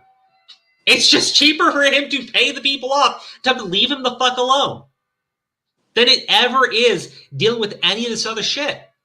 It really is. That's the thing. My argument here makes just as much sense on why he would pay them and still not be guilty of anything. Because it costs money to fight it in court. Anyways, Grim, I know you're not going to agree with me. It's perfectly fine. So I'm just going to move on from here because, like, yeah, look, look what happened with Kavanaugh. First off, it's spelled with a K, dude. But that's actually a great transition into the next topic anyways. Anyways, Grim, I love you, buddy. I do. We don't have to agree on everything. Let's see here. So, did anybody in chat actually watch the hearings? Because I tuned in for about an hour of it. And really, there was nothing that happened there. I didn't see any of it. The senators are basically giving their opening statements. So that's pretty much it. Okay. So the vice presidents, you mean? Huh? Which thing are you talking about right now? The Senate confirmation hearings. Okay, yeah, I definitely didn't see this. I thought you meant Pence and Harris. No, I mean, I was thinking about talking about the debates though, but to be honest with you, they're pretty boring. I think Pence did a great job in showing that there is at least one stable human being in the White House with Trump. And I think Kamala just looked really unlikable. But for the most part, I don't think that really did anything to change anyone's mind. It makes some people feel better about voting for Trump, and it makes some people think that Kamala Harris is kind of nasty. Anyways, like there's that thing where the moderator tries to interrupt Kamala Harris because she made an accusation about the Trump administration. So the moderator tries to interrupt. Kamala Harris says, no, I still got more. And then Pence tries to speak because he's like, I need to respond to that. And she goes, I'm speaking. It's like to me, it's like accusing someone of murder. And they're like, I didn't commit murder. I'm speaking. Like, if you accuse somebody of something and they're sitting right next to you and you refuse to let them respond to your accusation, no, like that's not an I'm speaking moment. That's I'm terrified of their response to what I just said, and I really want the soundbite. But that is what it is. That is what it is. So, anyways, I hate Kamala Harris. The fuck. Why? What do you mean? Why? So many. I know why I hate her. Yeah. You mean like her wanting to keep prisoners in jail, or fucking making parents go to jail or face fines or pay fines for their kids not going to school, or what else does she do? She's just a dumbass. So let me be clear, right? Because I don't want people to misunderstand. Kamala Harris, to my understanding, right? She said she was going to do it. The letters were sent, but she never actually prosecuted anyone. And so the left says, well, that's fine. That's fine. She didn't actually do it. Yeah, no, she sent out letters. She scared the living shit out of people. And while her office was panicking and freaking out about it, she joked about doing it. She's like, well, I was going to do it anyways. And they were all freaking out, but I know better. Like, Harris to me is a disgusting piece of shit. Like, she is. And I had this argument with somebody about Harris. I really want to jump into the ACB thing, but I had this argument with someone, and they were I said, like, Kamala Harris fought in court to keep people in prison because prison needed cheap labor.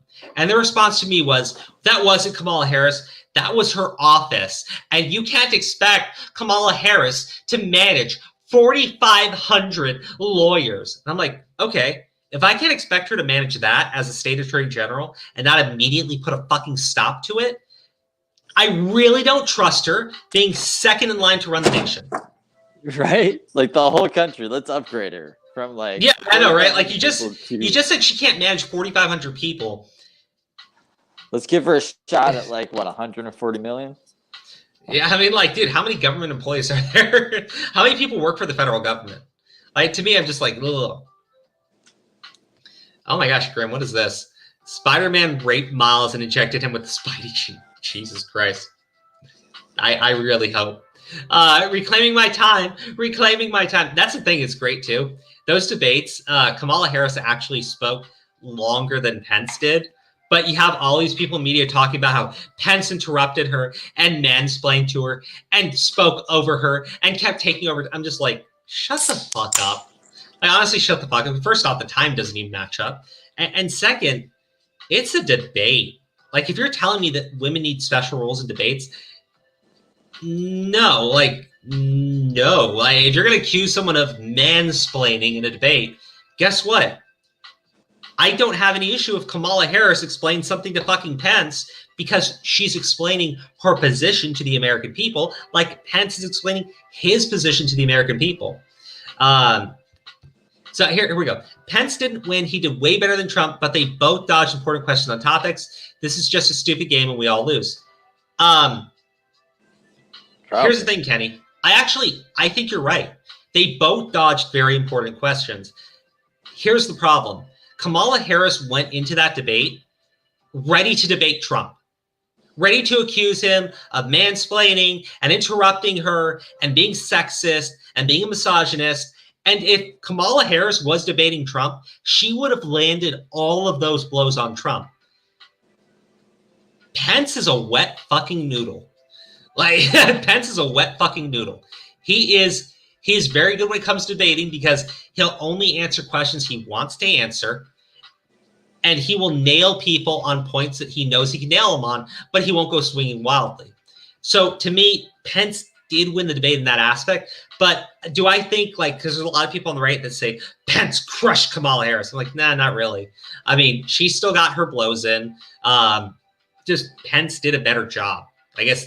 And the big thing is, for Pence to win the debate, because the expectations are so low for him, he has to go there and not be a blathering pig and not just take every single shot he can take nonstop and not rant and just show that he is stable compared to Trump, who looks manic.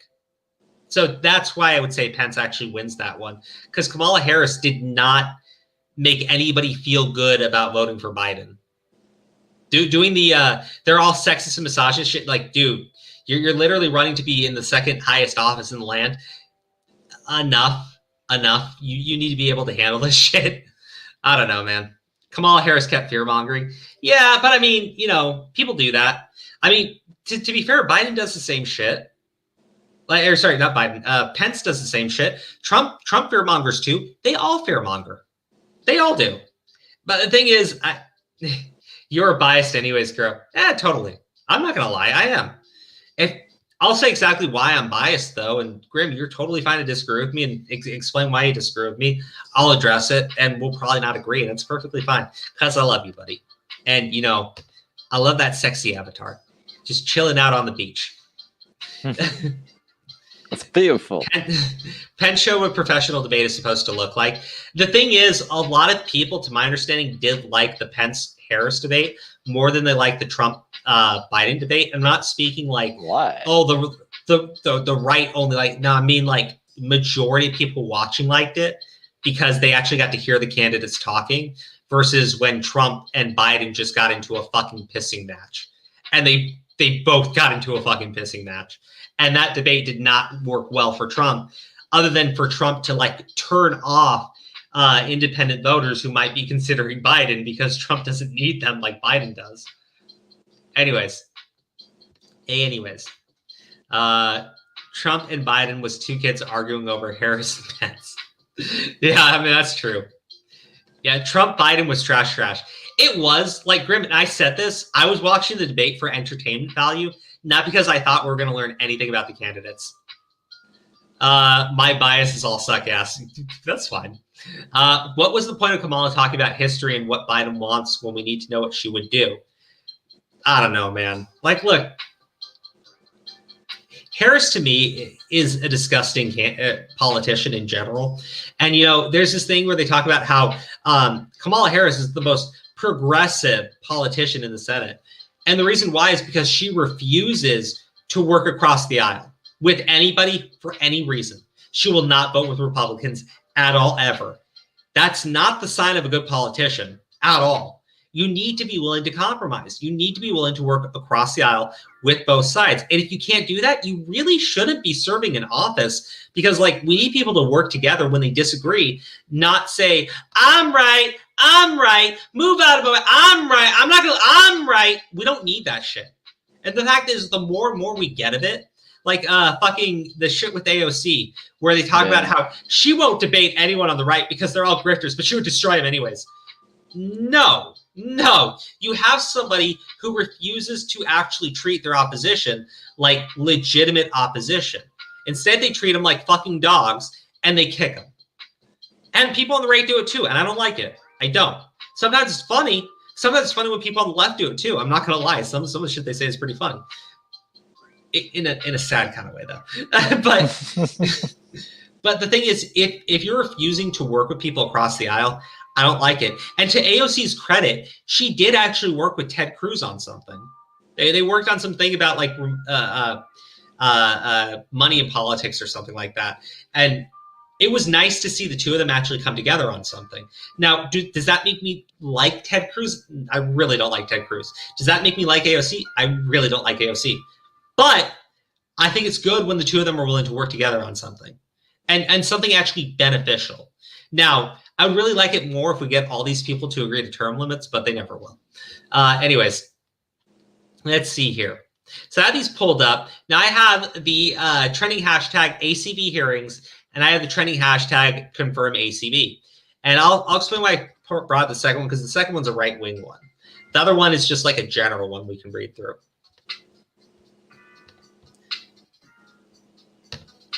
Here we go.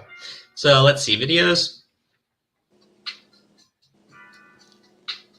Dana Lash rages on Obamacare and calls out Senator Mazzarino for neglecting to mention they exempted themselves from it during day one of ACB hearings. She had the audacity to sit there on the floor and try to conflate private care and Obamacare. What a disingenuous lying hack. Yeah, so one of the big things that was coming up during the debate, is it okay to oppose her nomination just because of that voice? Okay, let's. Whose voice?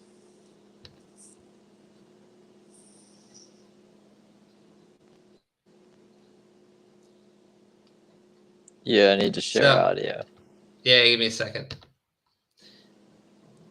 So this chick here is saying that she wants to disqualify ACB because someone who showed up to support her has an annoying voice. That's fucking childish shit. And she has been a mentor, colleague, and friend ever since. That I voice. thank the members of this committee. Oh no, sorry. This is ACB. I apologize. Time to meet with me since my nomination. So she's talking about something, and this person's only takeaway from that. Look at that. Check mark on Twitter. Is it okay to post her nomination just because of that voice? Yikes. Way to drag down women, you stupid cunt. But essentially during the hearings, it was just opening statements, and this is going to go on for a week. So I imagine we'll see some really nasty shit come out about ACB. But hold on. Had to adjust myself. Sorry. Share audio. Guys, I got the audio shared, so if we pull up any more clips, we'll hear them. But never listen to check marks on the twatter. Grim, Never. one thing we can definitely agree on. One thing we can definitely agree on. But that's the thing, right? She's up there, and essentially, you have people on the right who keep bringing up Kavanaugh and keep bringing up how this needs to be a clean hearing, and how, you know, she's a great judge. She has a whole history behind her. She's exemplary. And they're bringing up how it's disgusting to see people attack her faith and attack her family. Because there's this guy, this professor idiot, one of the big pushers of critical race theory, who basically called her like a white colonizer because she adopted 2 Black children. And it's just, I remember this actually. Yeah, you remember that, right? So there was stuff like that the right was bringing up, okay? And then the people on the left kept talking about how she's going to remove women's rights and she's going to overturn Roe v. Wade and nobody will be able to get abortions and she's going to overturn the ACA and all these people require it. They're all going to die.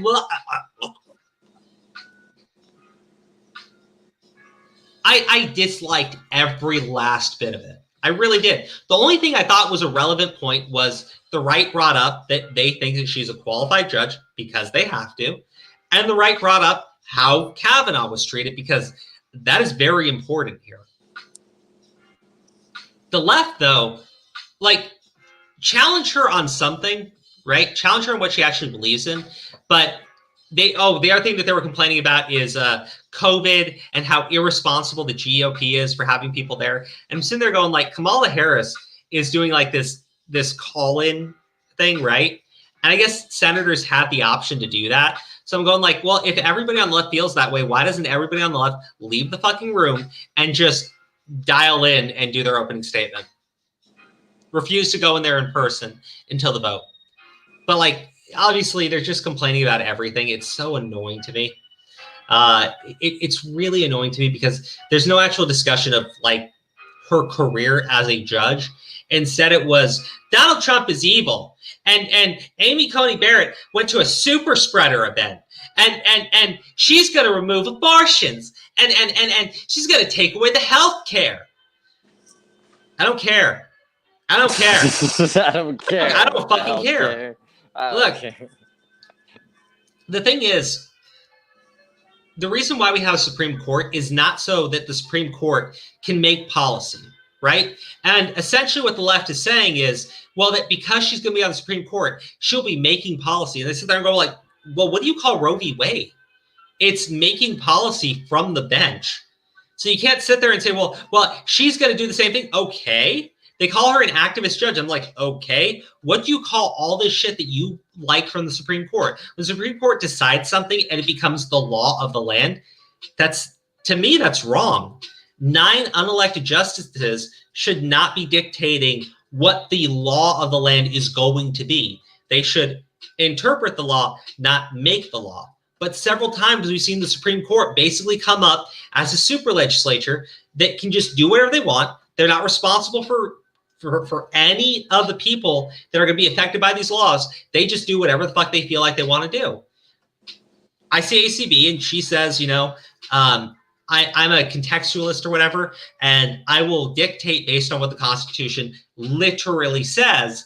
I'm not going to make up what I think it's supposed to be, right? And anyways. That was basically the attacks coming from both sides. Now, one thing that I thought was very important was actually the Kavanaugh thing, because I saw a ton of people on the right tweeting out things like, what is this? Okay. Tweeting out things like that. I'll play this. But they're tweeting out things like, remember Kavanaugh, we owe the Democrats nothing. I'm like, And you get people on the left going like, that's so irresponsible. And I'm like, maybe. Like, fuck. I don't know. How does Kavanaugh relate to this? Do you remember what happened during the Kavanaugh hearings? Yeah. Yeah, well, that was the left. Yeah. Why don't you stop? Yeah, okay. So you have people on the right now that say after everything that the Democrats did to Kavanaugh, the Republicans owe the Democrats absolutely nothing. They're saying that they shouldn't even do the hearings, that they should just go vote for her right now. And I'm kind of like sitting there going like, you know what? Maybe they should. Maybe they should, because I got pissed off watching what happened with Kavanaugh, and I would just love to stick it to these people. But at the same time, I still think you have to have hearings. You can't just confirm somebody without having a hearing. I think that would delegitimize her entirely. But I get the feeling of wanting to just say, just confirm her now, because after what the left did with Kavanaugh, I don't want to see them ever do it to anybody else. Because they're disgusting, they're nasty, they're awful people. Anyways, I want to play this clip because I don't know what this person's talking about. Time, this nominee, this woman in front of us, she is the absolute worst. Time, this. What? Yeah, no. So the senator was basically making this statement about how, she's so excited to see a woman being put onto the Supreme Court, the highest judicial position she can obtain, right? And how important that is. And that rather than celebrating that, you have people on the left saying that, she's the worst possible person. And this jackass, like, this is the thing from people on the left, you can see it based on their tweets. They took a 6-second clip of her saying what the left is accusing her of being. And they go like, oh, did she just drop a negative truth? I'm so smart. That's the left today. Fucking children, I swear to God. And at this point, I don't blame people on the right for just saying, you know what? Fuck them all, ram it through, and tell them to get men. I don't blame people on the right. I really don't, because at this point, it actually upsets me a little bit, because the way these people act, the way that they talk, the way that they treat people, it's nasty to me. It's nasty to me. Yeah, I mean, here. I get the feeling. Judge Amy Coney Barrett. I believe in the power of prayer. COVID Amy is right in line with the GOP liars and hypocrites. Okay. Who the fuck's COVID Amy? That's what they're calling her. Oh, jeez. Yeah. Yeah, what was it? Why is Judge Barrett wearing a mask now when she didn't at the White House? Good question. I guess her dictator leader wasn't around. Same person. This is what the left has on ACB. Nastiness. Just fucking nastiness. Anyways, you're going to see what the right is saying as well. So let me pull that up. Ugh. Nick Sandman, that was the Covington Catholic kid. I like when my faith stands up to the test. Steven Crowder did a change my mind saying to confirm her right now. And I'm actually interested in watching that.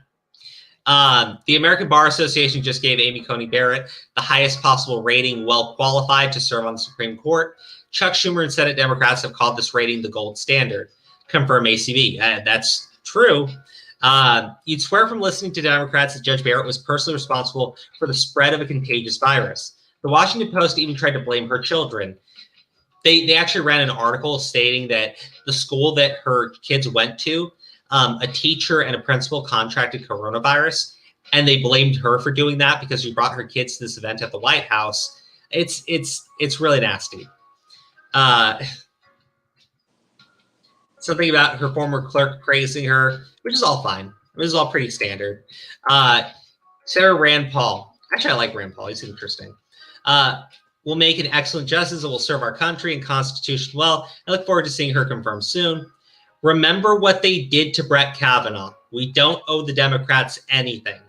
38.4 thousand likes. This is how the right feels right now. They feel mistreated. They feel like the left is nasty, and they feel justified in ramming through the nomination. I don't like that. I really don't. I think that you still have to do the hearings, but like, I'm not going to lie and say like the left has treated these hearings the way that they're supposed to treat them. They haven't. They haven't. And what they did with Kavanaugh to get him from being confirmed was disgusting. It was very nasty. It should have never happened. And you know what? Because that happened, the Senate actually gained seats. The GOP gained seats in the Senate because a lot of these Democrats in swing states lost to the Republican challenger because of what happened at those hearings.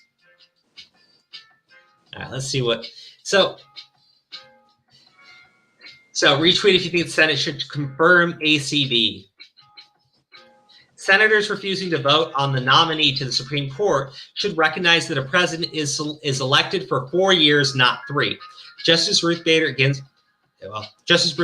on September 7, 2016, in the Washington Post.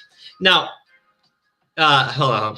Reminder, Democrat Senator Duck Durbin has already employed bigoted attacks against Judge Amy Coney Barrett. Do you consider yourself an Orthodox Catholic? I mean, the thing is, someone's religion should not be a factor, but they bring it up quite often for people who don't think they're attacking her faith. So, I don't know. But it is fair to say people on the right bring it up too. So, history shows whenever the president and Senate are controlled by the same party, the Senate almost always confirms nominations in the presidential election year. That's exactly what we are going to do.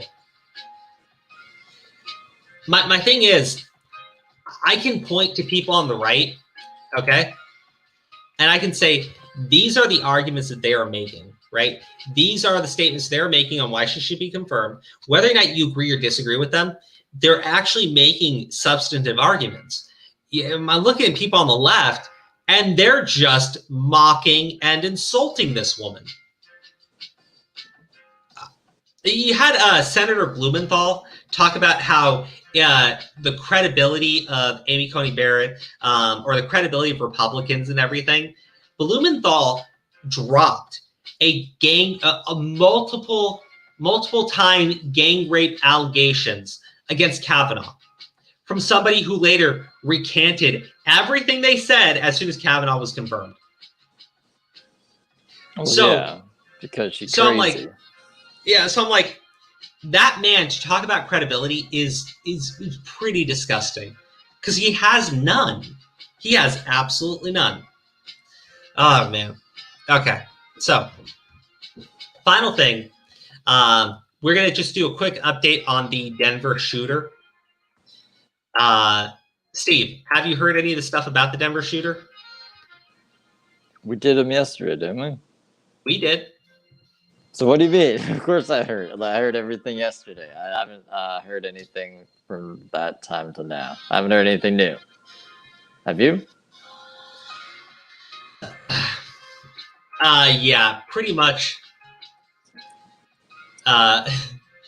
Aggressor and hired murderer on Facebook deleting my account along with Instagram. Yada, yada. Essentially, it has been confirmed that the news outlet did hire this guy illegally to come and work as a security guard for them. This man wasn't a licensed security guard, which is going to remove any self-defense claim because he was not licensed to work as a security guard. So the fact that he tried to disarm somebody at the rally, the moment that guy slapped him, he was justified in doing it because that guy has no legal right to stop him. He has none. He has no legal right to be working as a security guard. There goes your self-defense claim. And let me just pull up the Denver shooting so we look at the latest tweets and everything together. Now, the other thing that came out is this Keltner guy, right? The guy who got shot. And Steve, we talked about it after the stream last night. He was armed with a gun. He was armed with a gun the entire time. So when this dude tried reaching, some people are saying that the shooter tried to take his gun away from him. Others are saying he tried to take the mace away from him. What you can see based on the photos is that when Keltner slapped the fake security guard, the fake security guard was reaching for Keltner to take something from him. Whether it was the mace on his belt or the gun in his jacket, the security guard was reaching to take something from Keltner. And since he was not legally licensed to work as a security guard, everything he did there was illegal. So when Keltner responded by slapping him and then stepping back, it's clear Keltner was pushing the man away, taking a step back, and removing any sort of allegation of any kind that he was an aggressor, that he was stepping towards the fake security guard. I don't know what you want me to say. And we watched the video too, where we saw the Black Guns Matter guy screaming and shouting at people, telling them to mace people. Well, the fake security guard saw that and didn't bother going towards that man at all. Just let him keep doing his thing. And instead tried to disarm somebody, which he has no legal right to do, because the other guy is not being aggressive. He's not using the weapon. He is not brandishing any sort of weapon at anybody. So when that fake security guard showed up and tried to grab his stuff, Keltner slapped him away. And the first thing that security guard did was pull a gun. Now, there are people on the left who are arguing, being slapped is assault. So he assaulted the security guard. Steve, I said to you yesterday, right? And I say this to everybody in the chat. If I walked up to anybody, right? If I walked up to anybody and I slapped them, and I just slapped them across the face, right? And then I'm not talking about somebody reaching for me, trying to grab anything off of me. I literally walked up to somebody and I slapped them across the face, and then I stepped away from them. You don't have a self-defense claim if you come charging right at me with a gun. You don't, because a slap is not lethal force. You don't have the right to use lethal force. Self-defense is, you use lethal force to protect yourself or others from grievous bodily injury or death. You don't get to just say, oh, he touched me, bang, bang, motherfucker. It doesn't work that way. People on the left are stupid, I swear to fucking God. So I think it's interesting that is anyone on the left defending this guy? The guy who shot fucking the dude? Yeah. Okay, but they won't defend cops that shoot at a person who took their gun and shot them. And no, because what you don't understand is all cops are bastards, and this guy is a fucking leftist. So the difference there is that guy agrees with everything that they say. So they will give him a pass for executing somebody. And the thing is, after this Trump supporter got shot and killed, right, the dude literally makes cowboy hats for a living. They called him a fascist. They cheered the fact that he died. They said he got what he deserved. They went to his son's Facebook page and mocked him. Talked about how his daddy was burning in hell. Like, these people are disgusting trash people. Yeah. So a slap equals pull a gun. That's the thing, right? The dude, he yelled, hell maybe a yeah, Frank right Castle slap boogie, but not. No, but like the thing is, the initial act of aggression comes from the fake security guard who does not have a license to work there. And the thing is, one of the reasons why you need a license is they do not allow you to be a security guard and just bring a gun. You actually need to pass training to do that. So this guy was not trained at all. He was hired while being illegal to work there. He was a far leftist, because people are going to say, well, you can't prove it. He was a far leftist who definitely supported Antifa. And they brought this idiot to a fucking Trump rally. Like, whoever did that, whoever signed off on that without like checking into it, without making sure first, they're responsible for this murder. They're 100% responsible for the murder. I don't know. I don't know. He wasn't even marked as a security guard, from what I can see, anyways, in the pictures. What did he have, like a security badge or anything? I mean, maybe. I mean, the thing is, he was hired. Like, I think you're right in the sense that I don't see it, but there's probably some sort of identification. I don't want to play that game because at the end of the day, like, I think this is him, maybe. It's not Night clearly News investigative producer though. Zach Newman, shooting suspect Matthew Dole. I think this guy's got a press badge on. I don't know about him.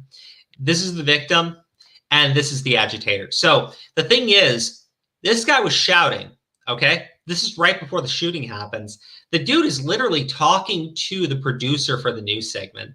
So I guess a lot of people are probably wondering, what the fuck did these two talk about? Like, seriously, what do you think that they talked about? This was before the shooting? Yeah, this is right before the shooting.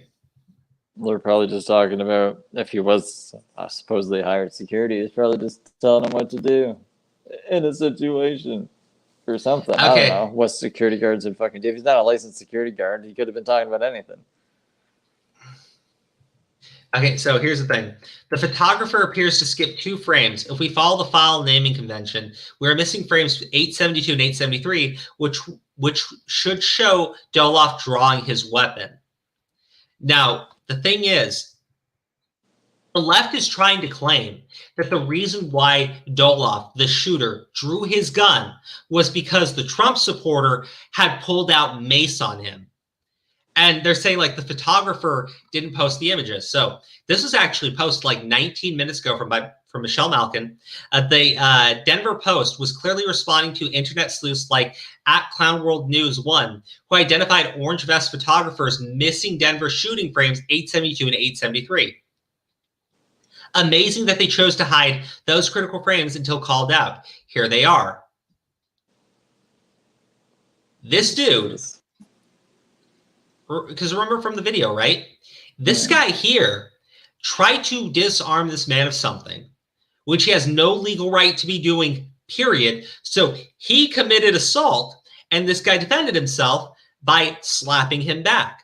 That is a appropriate response. That is proportionate to the level of threat. Someone tried to put his hands on him or his property, which is on his person, and he responded by slapping the guy away from him. He did not pull the mace out and start macing the guy. He didn't pull his gun out because this man actually has a gun on him. He didn't do none of that shit when he was assaulted first. This guy here backs away, okay? And I know this is a little bit silly, but you can kind of make it out that when he gets shot, he's actually standing further back from when the slap took place. But this guy immediately goes to draw his gun. That is irresponsible on every fucking level. Imagine if you went to like a club or something, right? And you're drunk. And so like the security guard like puts his hands on you to remove them. I'm just, you know, actual security, right? License and everything. And so you respond by pushing him. And so the guy takes out a gun, aims at your forehead. I mean, we can all agree that it's not supposed to happen. So wait, the one who died made cowboy hats is the bad guy. First, leave the kids alone. Second, what's wrong with cowboy hats? I don't know. I'm just saying, like, the guy is like, he's just a regular dude. It's fucked up. The guy that got killed was an antagonist at first. I say it this way. If all these people would stop doing these dumb events, there would be no deaths. I mean, Grim, are you saying like people shouldn't have rallies? Like, it's okay if you think that the events are dumb. Perfectly fine. I would not go to a political rally. I'll just be honest with you. I'm actually with you there. But they legally have the right to show up and protest for what they want to protest for. Now, if you're going to say he's an antagonist or better yet, like an agitator, that's fine. He is not putting his hands on people, though. And he didn't. This guy put his hands on him, got slapped back, and so he turned around and he got a gun pulled on him. Here, let me see. You said you sent me something on Discord? I'm looking for it. Where'd you post it, buddy? It's in your server. I know, I'm in the general chat, though. Hold on, let me jump to the most Yeah, recent. it's all the way at the bottom. Okay.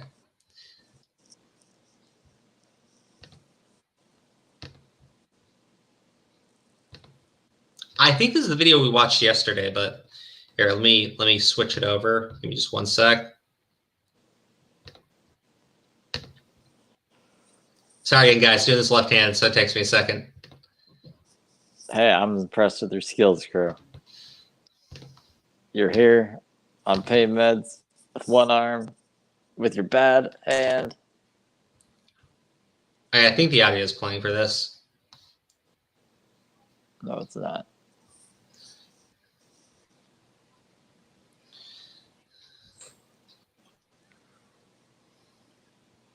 Do we need audio? Because it's not playing. Okay, hold on. I'm going to download the video, and then I should be able to play the audio for everybody. Okay, Discord's wonky like that. Hey, Grim, we played this video yesterday. Grim, we played this video yesterday. So I just want to understand, are you saying that the remove that? Are you saying that that they are all in the wrong? Audio plays Everyone's in the wrong. Grim, I'm perfectly fine with you saying that you think both sides are stupid people. Fine. We're literally talking about murder here, though. There is either it was murder or it wasn't murder. Okay? If this dude's at a rally and some dude shows up and he's screaming at people, because that's what's in the video you sent me, and I'm going to play it here so everyone can see it, right? But I just want to know that we can agree on objective reality here. In that video, right, I can see that this guy wearing a Black Guns Matter shirt is getting into the face of people. He's shouting at them. One guy who's clearly part of the Trump supporters puts his hands between the guy with the Black Guns Matter shirt and between the other guy and is like, hey, break it up, break it up. And that dude says, don't you fucking touch me. Don't you fucking touch me. Mace me, bro. Mace me. I don't know what you want to say that both sides are being stupid, because it seems pretty clear that one of the Trump supporters is literally trying to de-escalate the situation. That's in the video you just sent me. So yeah, I mean, I kind of agree with Ty here, buddy. I like you, Grim, but you know, do you actually believe the stuff you say, or are you just contrarian? I got to know if you believe the stuff you're saying there, because like, okay, let me just read this. I agree the guy shot him and killed with murder, but I will say I hear the mace before the gunshot.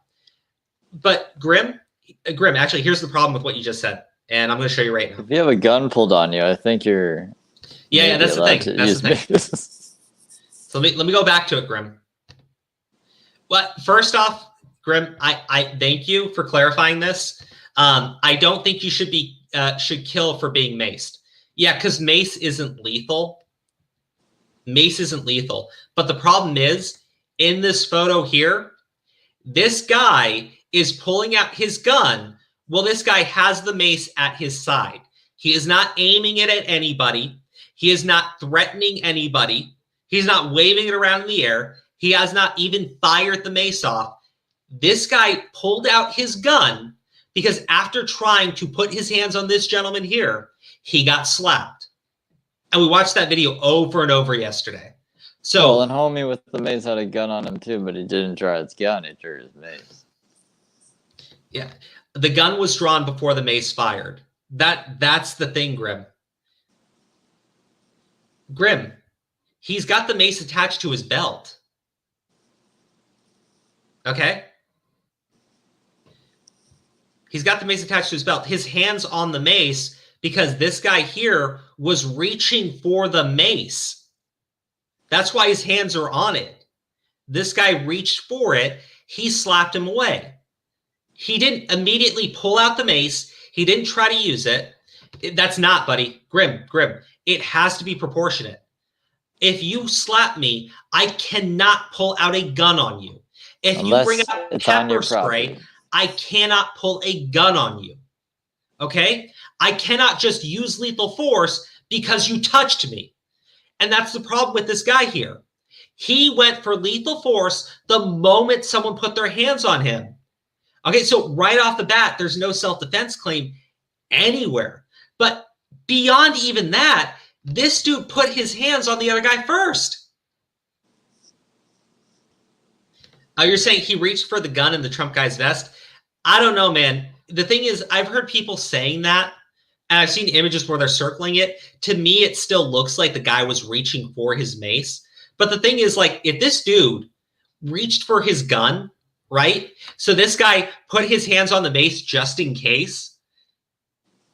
Like, I'm sorry, but like if someone grabs your gun, I'm amazed that this guy didn't go for his gun the moment somebody tried to steal it from him. But again, he didn't. He restrained himself. And like Geeky is saying, mace can't kill you unless the person has an allergic reaction to pepper spray. A gun is lethal. I mean, it'd be very rare to see that. But even if they have an allergic reaction, you are more than likely going to save them more than you're going to save someone from a bullet to the face. That's why I'm waiting on it. I just have a funny feeling that this may be self-defense. I mean, it isn't, though. It isn't. The thing is, for self-defense to work, you actually have to have an appropriate response. You have to fear for your life or the safety of another individual. You can't say that because this guy slapped him and then walked back, okay? The moment the guy walks back, he's ending the conflict. The moment he pulls out his gun, he went way over the fucking line. He did. And the guy whipped his mace up because this guy pointed a gun at his face. And you can see it in these images here. So I'm sure someone's going to run a supercut of all the images put together because these two were missing from the frames. But like, Jess. But like, I'm sorry. This is fucking black and white to me.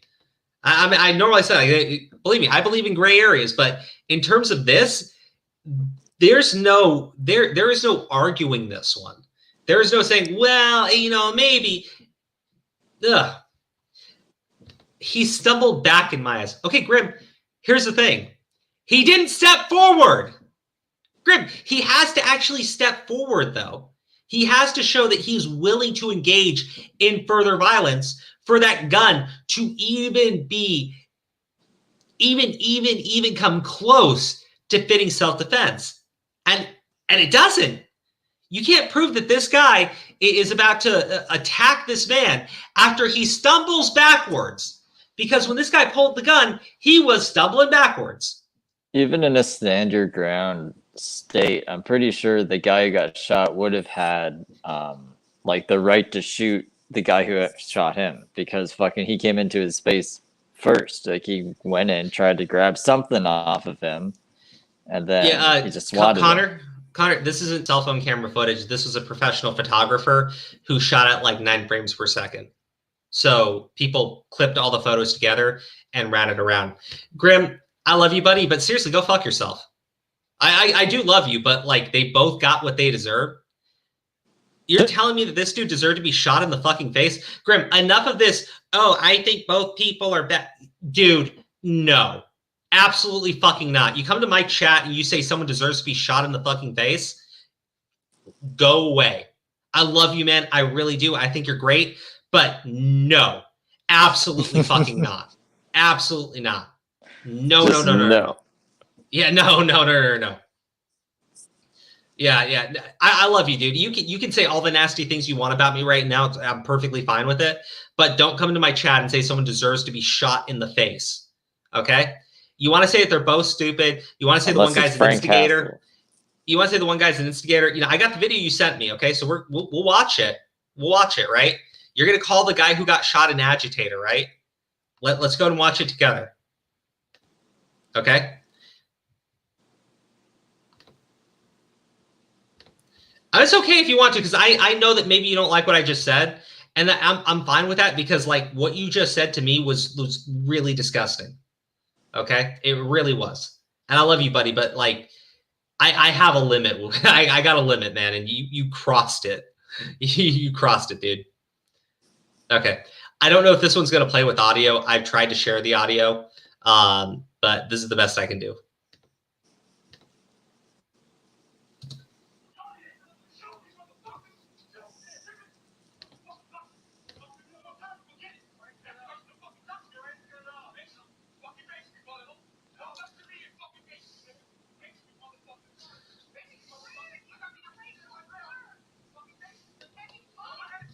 Okay, Grim. The guy who got shot is not shouting. Okay?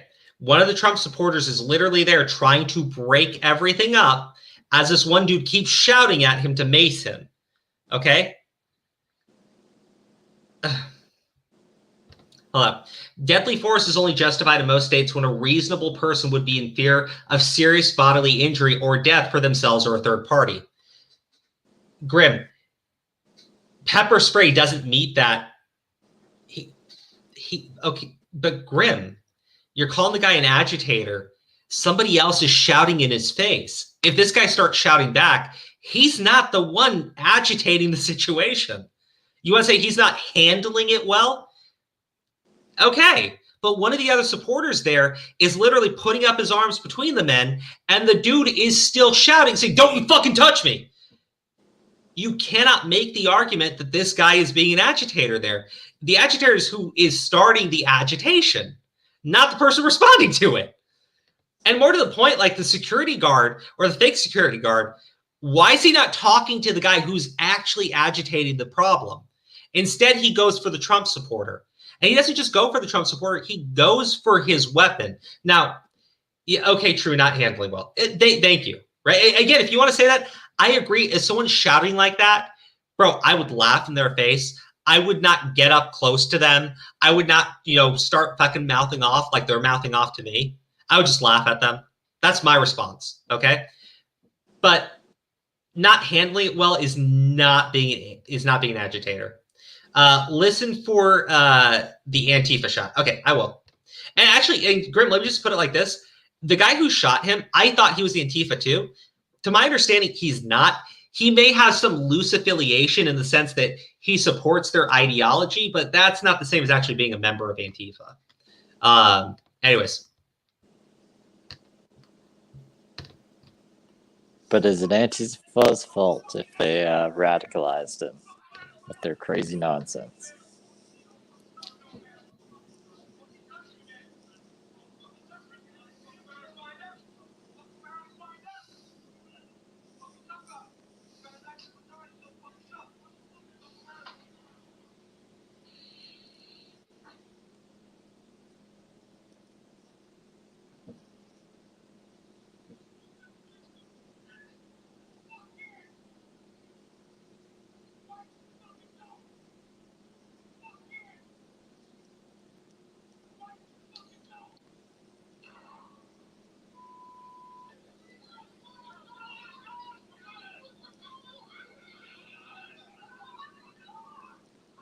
It's not going to show him dead, right? Like, are we going to show a dead person on a live stream right now?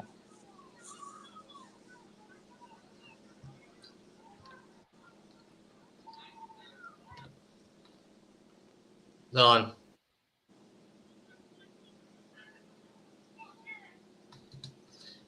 Okay. Okay. I see what you're going at, buddy. Thank you.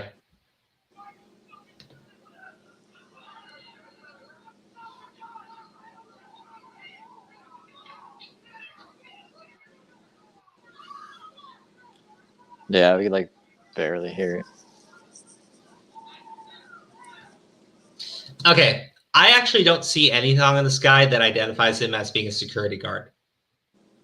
So I just want to point that out first. I don't see any identification being a security guard. So, like, if someone is just coming to take shit off you and they're not even, like, fucking marked as a security guard, what would your reaction be? He's not in a position of authority. Okay. And actually, I have an issue with this headline in here. So dramatic moment, cops arrest BLM gunman after he shot dead Patriot Muster protester who maced him. Okay, this makes it sound like literally, and there are people on the left who are making this argument, okay? He got maced. He was attacked first. Dude. They're saying like he got maced and he got attacked first, but I'm like, dude, Steve, you saw that too, right? Yeah, I mean, I don't know why they're not bitching about gun control. It's because like a Trump supporter got shot. I mean, they so don't actually it's care. self-defense now. Yeah, but that's the thing, right? The article saying like he got maced. No, the sequence of events matters.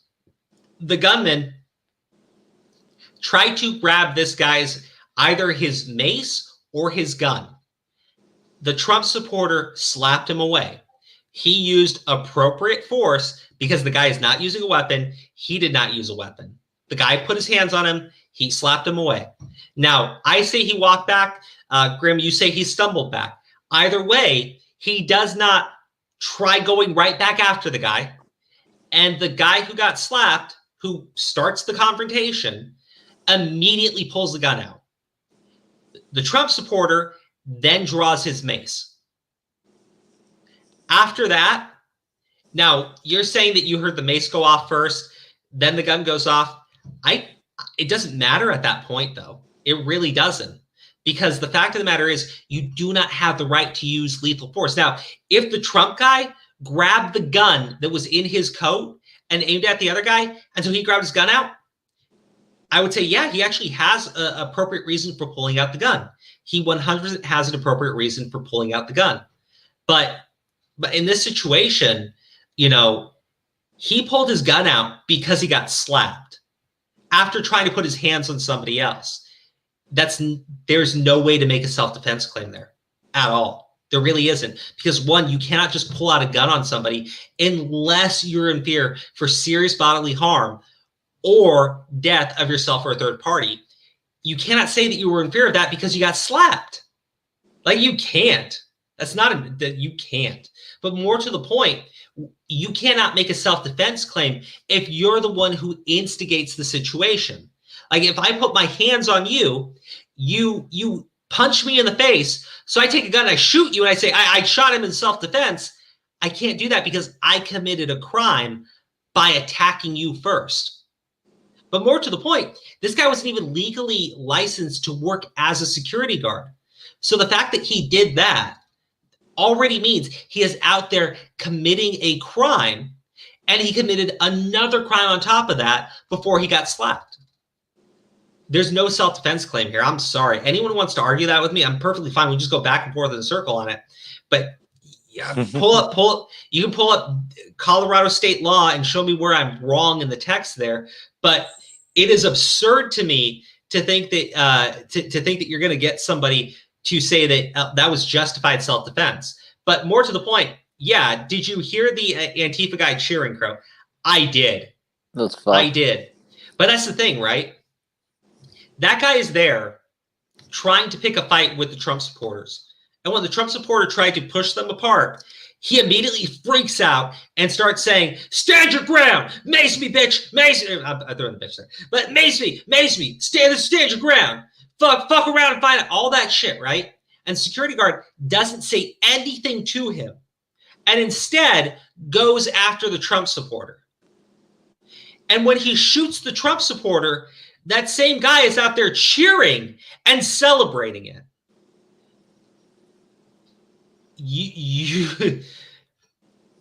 Welcome to 2020, dogs. I mean, my thing is, Grim, honestly, I don't want to be a conspiracy theorist or anything, but if I was a conspiracy theorist, I would say that the reason why that guy was getting into that confrontation and why the news producer was standing there with his security guy was because he was there to start shit. And the security guy was supposed to, you know, disarm one of these Trump supporters, right? And make it a big story of how violent the right are. That's what that looks like. It looks like a fucking setup. Now, do I think that's true? Maybe. I mean, I think there's more evidence for that than to try and make this bullshit self-defense claim or try to say that the reason why he got shot was because he pulled out mace. That's not true. The guy had his gun out before the dude aimed his mace. I'm sorry. I just do this because of the Kyle stuff. Well, I mean, look at the Kyle situation, right?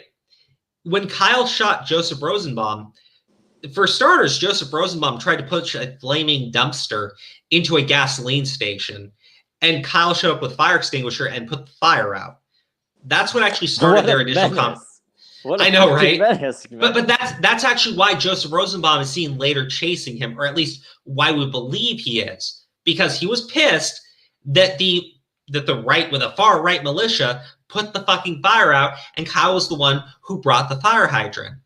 So later, you see Kyle, who's literally carrying an assault rifle or whatever you want to call it.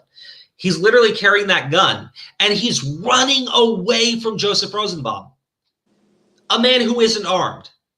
If Kyle was like a deranged mass shooter, I don't see why he would run when he could just, you know, pop. And the thing is, the only time Kyle shot him was when somebody else fired a gun and Kyle turned around to see Joseph Rosenbaum lunging straight for him.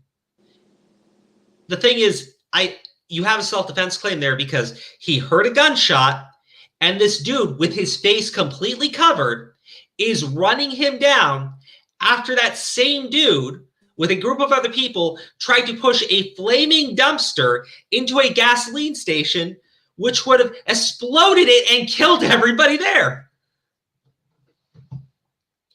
So he actually has a self-defense claim there. In fact, the left isn't even arguing that. What they're saying is Kyle committed a felony by bringing a weapon and being underage. So therefore, he doesn't have the ability to make a self-defense claim. They're not making the claim that he wasn't afraid for his life, because dude was clearly afraid for his life. He ran like a bitch from it. And I don't blame him for doing so. I'm saying now the other side did it to do the same and try and get the same defense. That's possible, Grim, and maybe you're right, but like the issue is, like, for me, if that's your statement, like they're trying to equate this to Kyle, the fact that the problem is the circumstances there don't match up at all. They don't. But I get your point, Grim. What you're saying is, because of what happened with Kyle, the left here is trying to set this up and make the claim that this was self-defense the same way Kyle's issue was self-defense. But the big thing there is, if Kyle was being chased by this guy, right, and let's say he's just some chubby fat dude, right, and he's like hogging and slogging behind him, nobody ever fires a gun, and Kyle just turns around randomly and open fires on the guy, I would say Kyle doesn't have a case for self-defense, because clearly he's not afraid for his life. He didn't hear a gunshot. He could have just kept running, and instead he turned around and just decided to shoot somebody. But that's not what happened with Kyle. Somebody fired a gun, Kyle got spooked, turned around, and there was a dude lunging at him. I mean, he's got a clear-cut case for self-defense. So in this situation, the guy put his hands onto somebody else first, meaning he instigated it. He committed felony assault. He put his hands onto somebody else. So the guy slapped him, which is an appropriate self-defense measure to push the guy away from you. Now, when even you want to say Keltner didn't walk back willingly but stumbled back, that's fine. Keltner clearly is not being an aggressor after slapping him and going for the guy. He's moving in the other direction, and this jackass over here pulls his gun out and aims it directly at Keltner's face. Then Keltner raises his mace up in response. This other dude had no right to pull out a gun at any point in that confrontation. First off, he was not legally allowed to be working as a security guard, so he was committing a crime. And it may be a felony crime. I don't know the law in Colorado. I just know that you need to be licensed to work as a security guard over there. Second, he puts his hands onto Keltner first, meaning he at least committed 2 crimes, one of those definitely being a felony. Keltner responded by slapping him when the guy put his hands on him.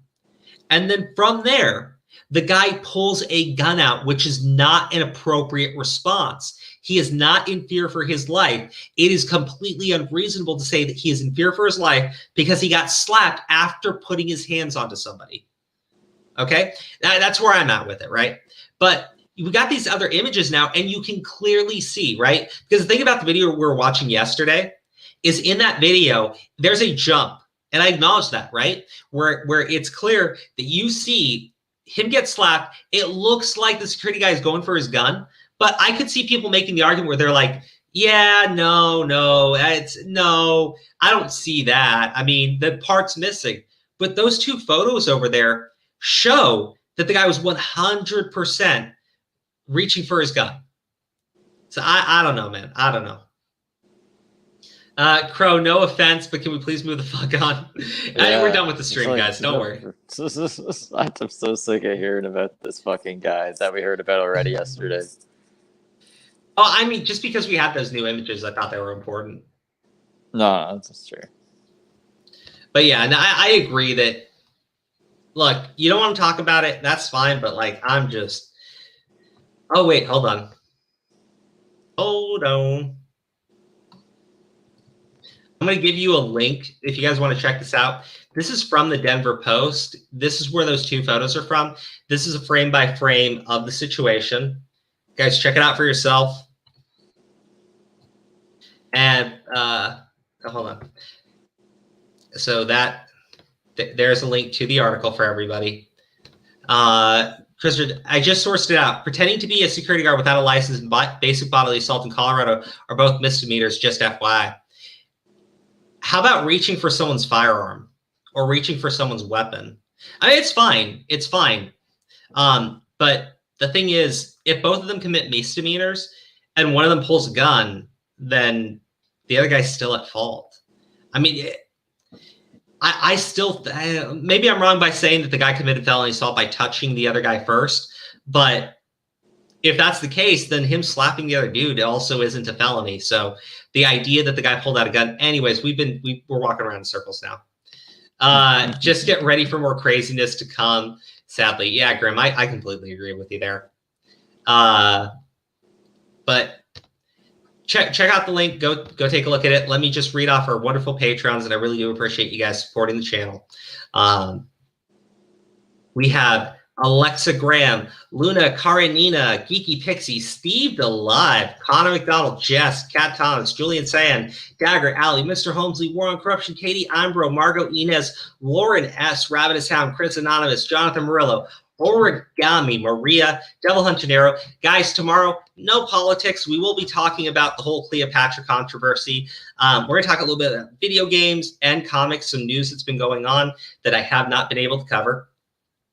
But Tuesday, we will also be doing the My Immortal fan fiction reading. So we'll be starting off with that. So make sure you tune in on time. We are 100% starting at 10 o'clock Eastern tomorrow. I'm sorry about starting the stream a little bit late. I know a lot of you guys couldn't make it up for the entire time, but I do love you all, and I really appreciate you tuning in. No, Steve, you have even later. Shut up, Steve.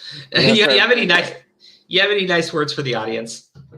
Tomorrow's stream will be funner because no politics.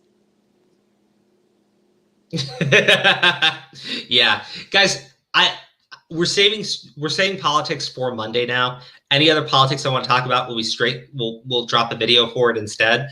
But I think it's a better format because I'm very biased and I want to talk about politics. But I also know that it's not for everyone, so I'm going to try to limit it down. So if you're not interested in tuning in for that, then Monday will be the only stream I tell you to skip out on. But I really do appreciate you guys tuning in for it. Tomorrow, no politics. Wednesday, no politics. Sunday is just a general wrap up for what happened during the week. Monday is the day we only talk about politics. So hopefully that keeps it easier for everybody to tune in. All right, guys. Thank you again. Steve, say something nice to the audience. I love the whole audience, all of the audience.